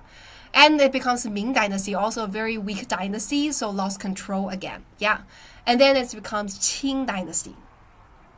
Qing Dynasty. So Qing Dynasty was also considered to be there were a period of time of Qing Dynasty that China was like really, really prosperous because there are like three very famous emperors in Qing Dynasty, okay? Which are like Kangxi, Yongzheng, Kangxi, Qianlong. These are like the three most famous emperors in Chinese history, okay? And Qing Dynasty, okay? In Qing Dynasty. So these are like the father and son's relationship, okay? So Yongzheng is the father of Kangxi. Kangxi is the father of Qianlong, okay? So Yongzheng was a very, very hardworking emperor, like works like day and night, like extremely, extremely hardworking to rule the country. So started to build some wealth for the country from his generation and comes to Kangxi, which is like the most successful emperor throughout the Qing dynasty. 康熙应该是最成功的一个君主吧。Also very, very, very Kangxi and also Qianlong, both of them live a pretty long life. Yeah, so throughout their years, they have done like many big things that are able to help this country to grow a lot stronger. For example, because I said like during Ming Dynasty, right, China lost control of western regions, which is Xinjiang nowadays. So inside the western regions, inside Xinjiang, there are also lots of internal kind of riots, right? There were families taken control of, and then the family was replaced by another family to take control of it. You know, somehow there are also lots of wars around Xinjiang, even though it's like their own like domestic wars or the wars with outside other countries, you know, that happened in western regions. And back then, like China was having our Ming dynasty, considered to be a relatively weak dynasty, so lost control of the western regions of Xinjiang. So when it comes to Kangxi's years, Xinjiang was actually controlled by the Zhengers, Zheng'er. Yeah, that's Zhengers people. I think Zhengers people, Zheng'er people 是蒙古人吗? Are Zhengers people Mongolian people? Not sure about like who are Zhengers people nowadays. Okay, maybe Mongolian people. Somehow like Zhengers back then, was controlled by Zhengers. So basically, what Kangxi did is Kangxi. Okay, China has back then Qing dynasty. The Qing China has become like quite strong. So that's why he sent military troops to kill the Zhengers, the head of the Zhengers, the leader of the Zhengers, and that's how like took this place back. And also come to the Qinglong dynasty, Qianlong dynasty, right? Also have to consider about whether continue to defend this place. Also something, it's also because of some like accident or some coincidence in the history, right? Back then, because like something happened, and it was also at the time that the Western regions, the Zhengers, was at its weakest point of time.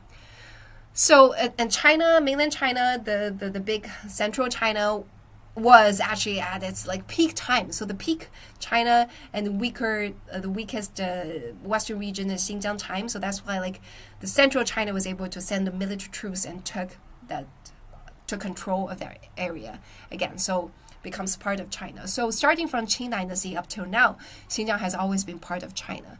Yeah, so that's the kind of the whole a short version of the whole history. Yeah. So one of the biggest problem we dig deeper into it, the reason why like in ancient China from time to time, why like China would lost control of Xinjiang was because of the money. So you would only see throughout the history only during the time of when China was at various prosperous period of time, when China had lots of money, then was a period of time that China had control of Xinjiang. Because if you wanted, so Qianlong back then was thinking about like Qianlong emperor was saying that, should I continue to maintain the control of Xinjiang? Was lots of a debate back then during his time, Qianlong's time. The reason behind that is because, it was very costly, right? Every year you have to burn lots of money in order to maintain the military troop there, right? If you send people there, you also need to make sure the people there have enough food to eat.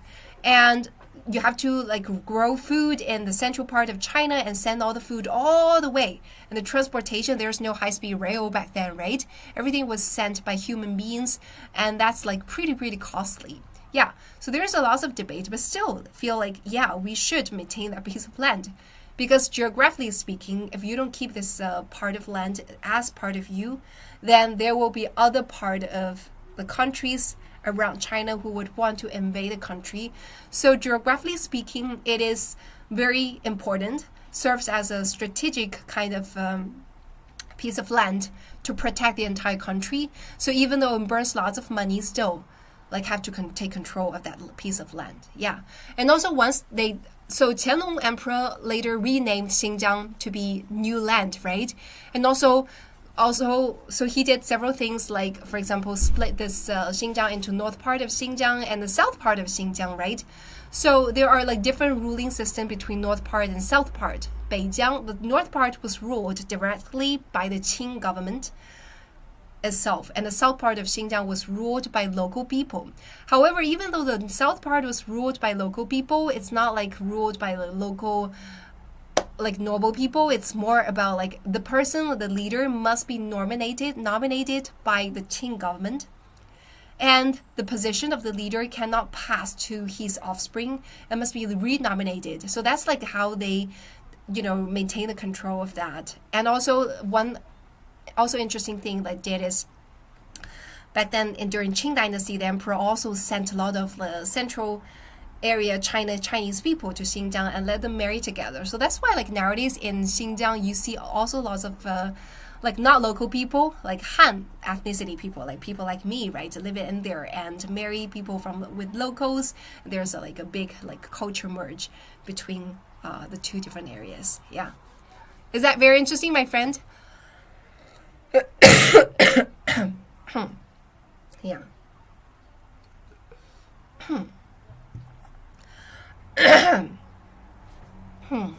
Yeah, is that very interesting, my friend? Yeah, and follow me please if you haven't done so. Yeah. So that's the pretty much the history, a very brief version of history of Xinjiang. Yeah, just so you know. Yeah. So there's also very interesting. There's one day. So there are like local Xinjiang people, Uyghurs people, right? They also become, some of them become like content creators doing live streaming. And then they also have like the live streaming connection with like foreign friends, right? I remember seeing the live streaming of like Uyghurs content creators connecting with a black American, and American asked, "Hey, where are you from?" And he said, "I'm from China." And the black American was like, "No way, you definitely are not from China, because he looks very different from like how I look, right? He looks like very European." Yeah. That is very, very interesting. What type of camera do you use? I'm just using my phone. Don't use any specific camera. It's just a random phone camera, so not a camera. So what's the problem with the camera? Is it good or is it bad? Why you're asking, Hamilton? Yeah. Yeah, they look pretty handsome. I agree. So, for example, one of the famous actress here in China is called Di Li Reba, and also called古力娜扎。哎呀，娜扎全名叫什么？古力娜扎还是古乐娜扎？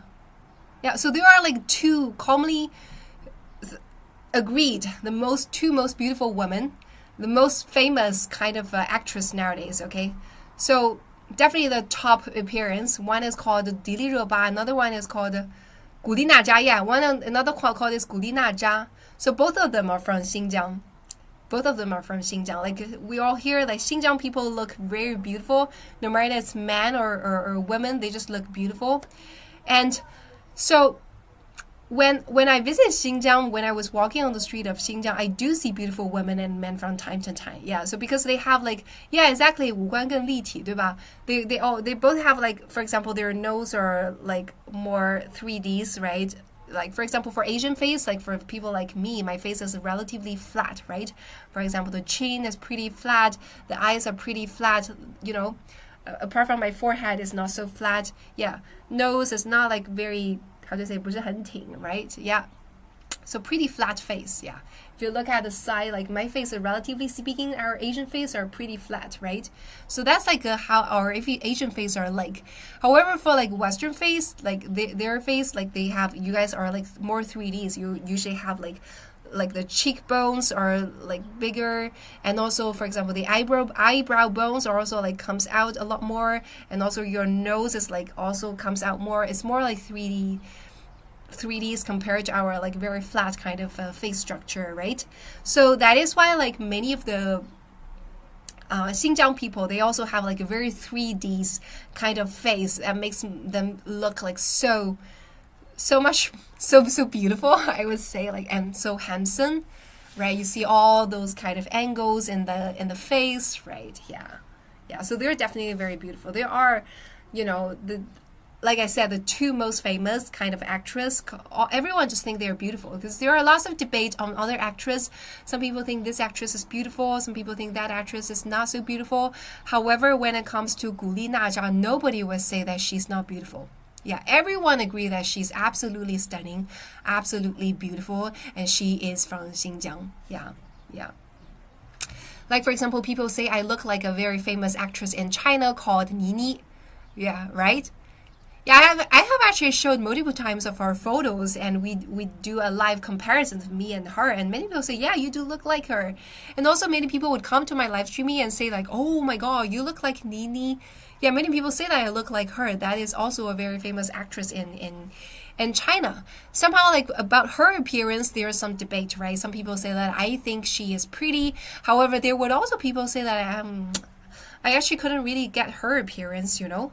Also, same with me, right? I also think, like, for my type of face, like my appearance, some people would think that I'm pretty. However, people would say that, I don't quite get her. I don't think she's pretty, you know.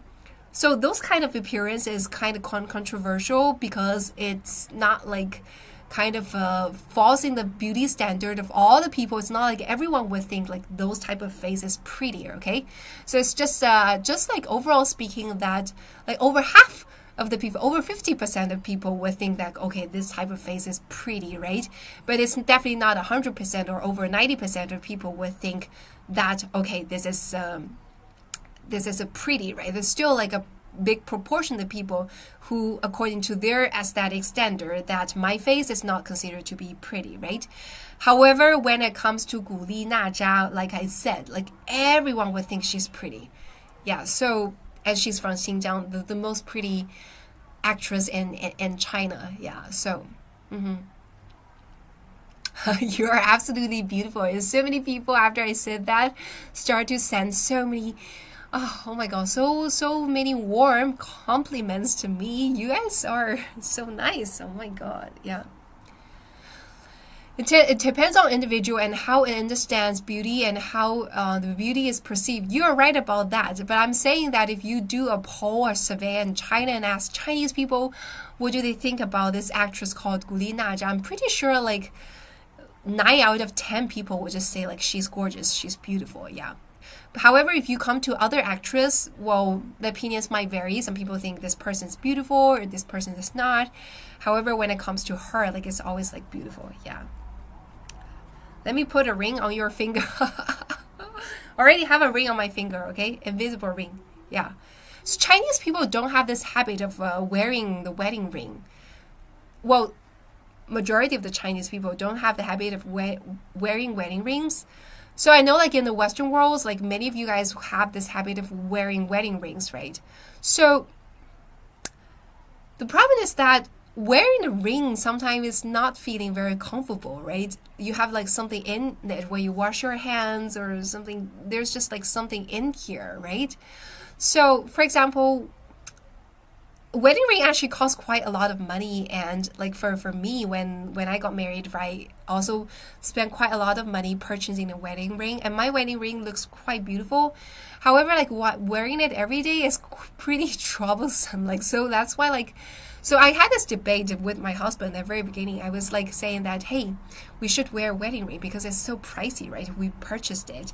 We should wear it. And also it's an announcement that I'm a married person and nobody else should come approach you, right? I said my husband like, hey, you should wear it so that no other girls can approach you and, you know, send signals to you, right? Because you're mine, you know, something like that. Yeah, we joke about that.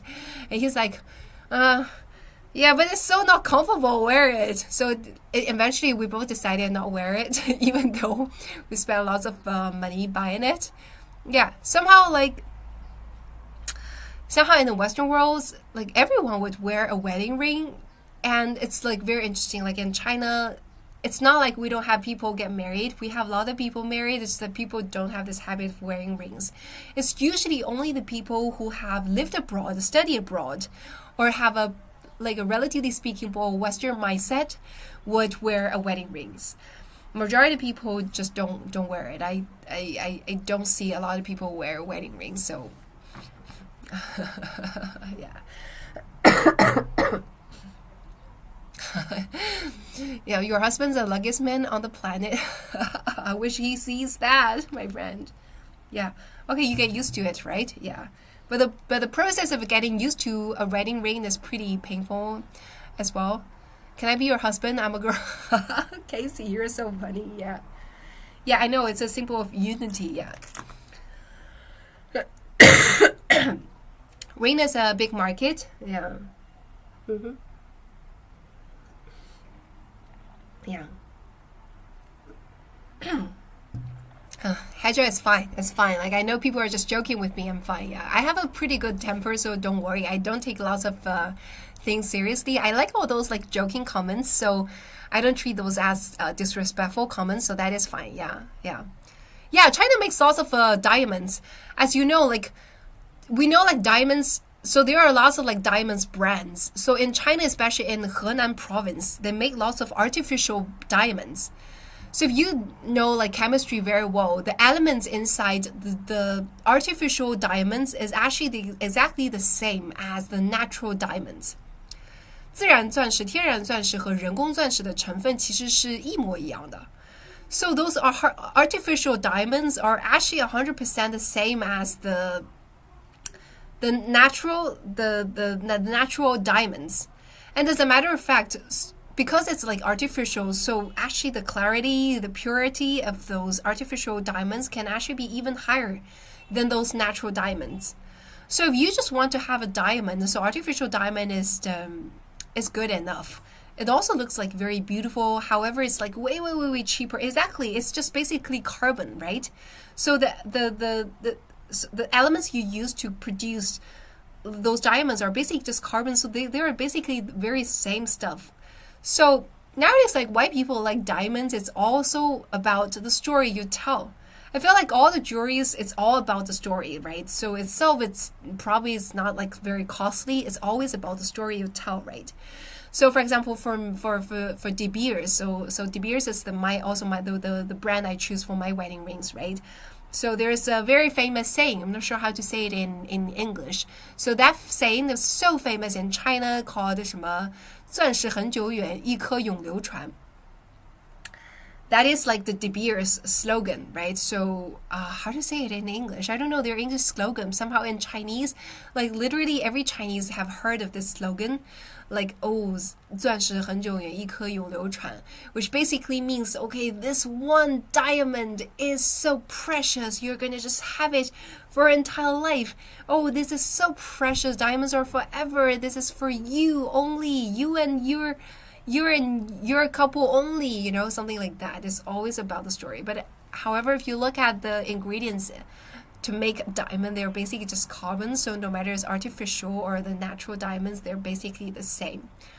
So it's not like gold. It's like diamond is like easy to make. So that's why like in Henan province in China, there's like a large province. They actually make diamonds very fast speed and extremely cheap cost. And they're exporting all the diamonds to overseas. So that is why, like nowadays, there are lots of some. I think De Beers is also starting to use artificial.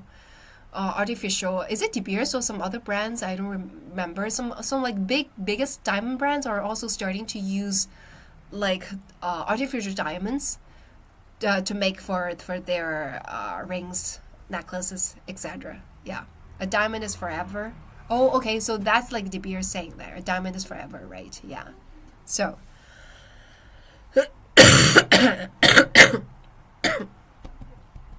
Take a little bit of rest, okay, my friend? Yeah.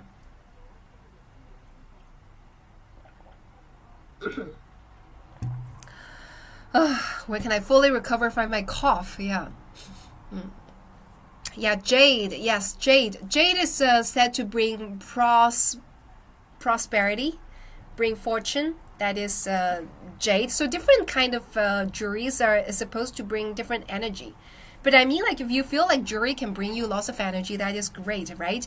Like I mentioned before, like how to like calm yourself down. One way is just hold a stone. For example, if you are wearing a jade necklace, or you're wearing a diamond necklace, or you're wearing, for example, other stones, right? Sometimes you could just imagine the stone is giving you lots of energy. Even it's not true, even it's just psychological hint that the stone itself is giving you lots of energy, that is still good, right?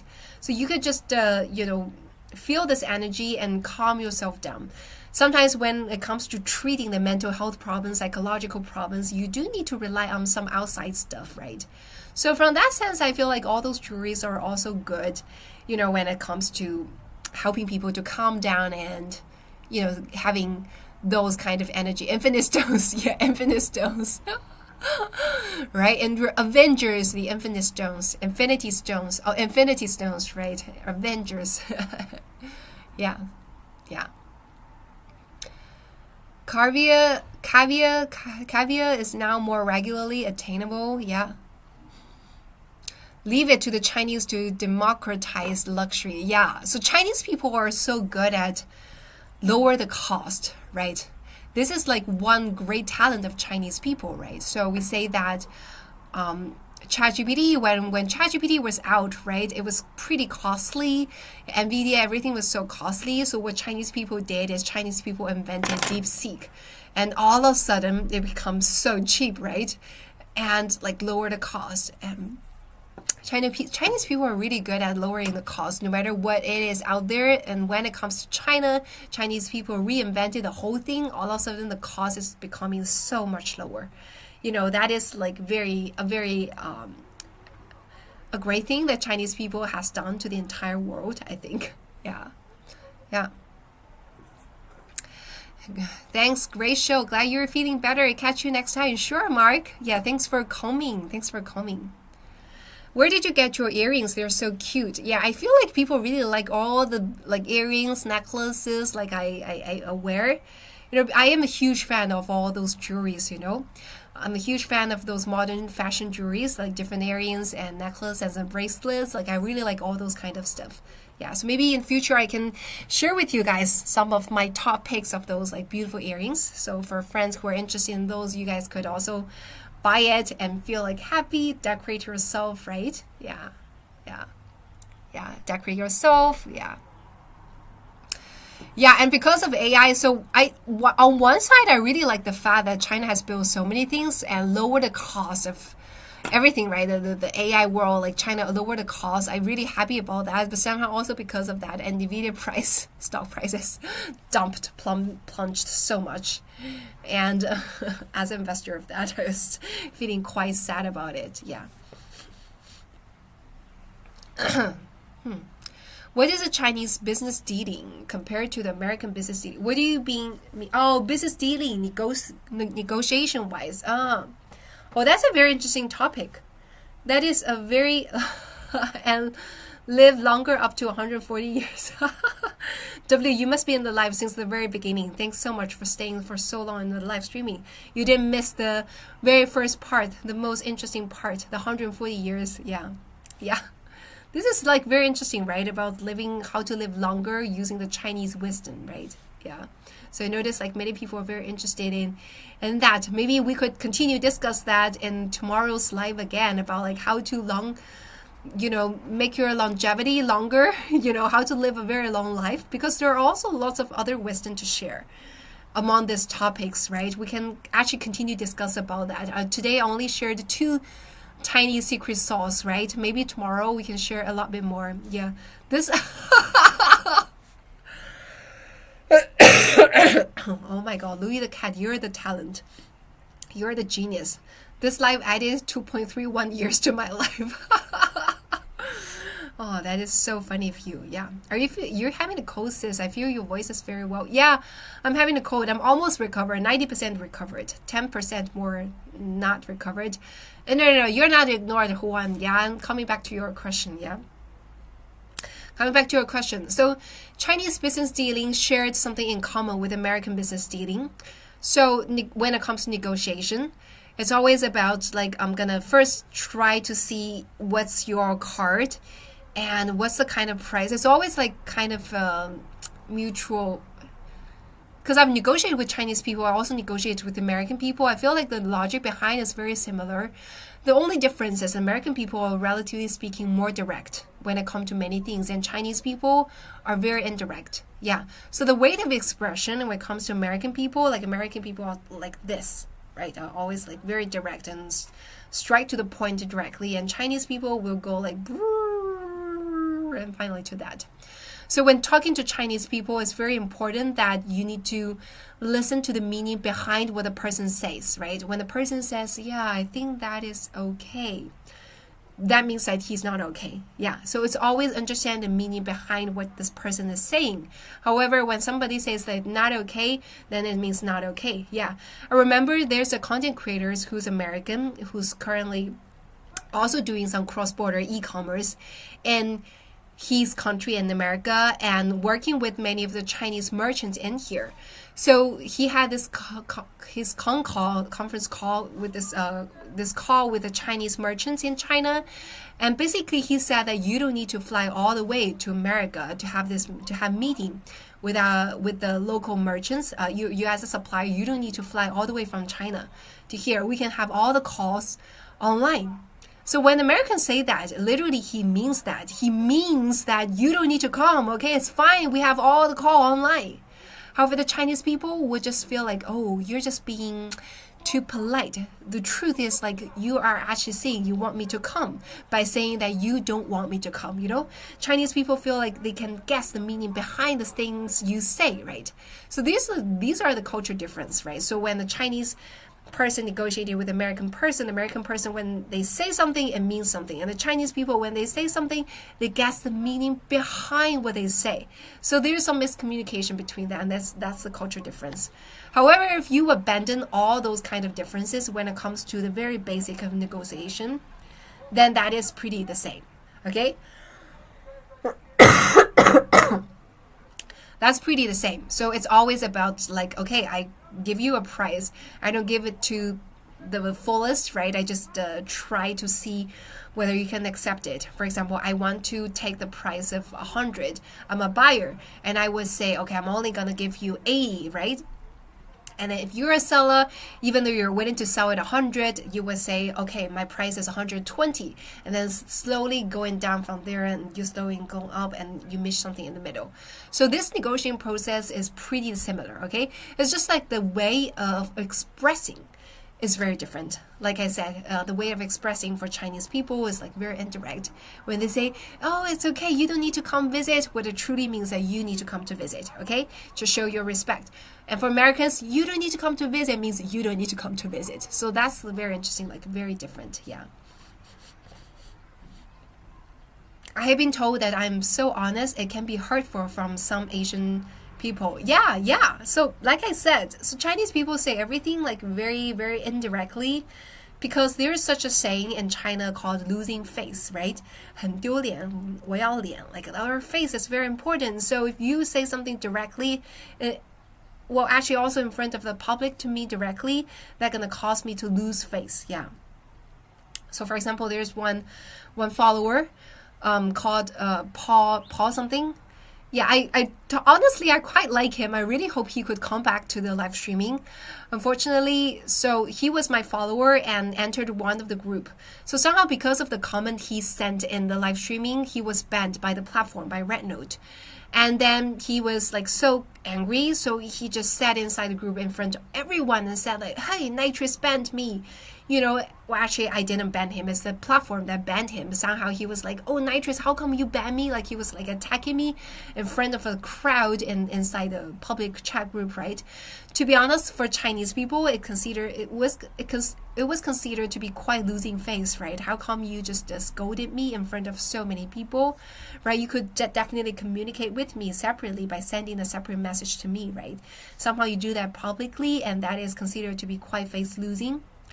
You know, so that's a very culture difference. Probably if I'm not an Asian, I'm not Chinese, I'm an American, then probably I would feel fine with that. Somehow I'm a Chinese and I also have this problem of face losing, right? I feel like it's quite embarrassing that you say that. Like, so that's why I was a little bit pissed off. Yeah, so well, right now I feel like, yeah, maybe back then I should treat it a little better, because I definitely do want him to be back, because, you know, he's the kind of guy who would send very meaningful questions in the comments areas and have like very meaningful conversations. So from that sense, I quite like him. So unfortunately, because of all that happened, he never returned to the live stream. Yeah. But that's fine. Still, I have like all of you guys in here, right? And I always enjoy the conversation with you guys. Okay, so today, definitely a lot longer, more than 9:30, right? So I hope you guys enjoyed the live streaming today. I definitely enjoyed it very much today, my friend. Yeah, so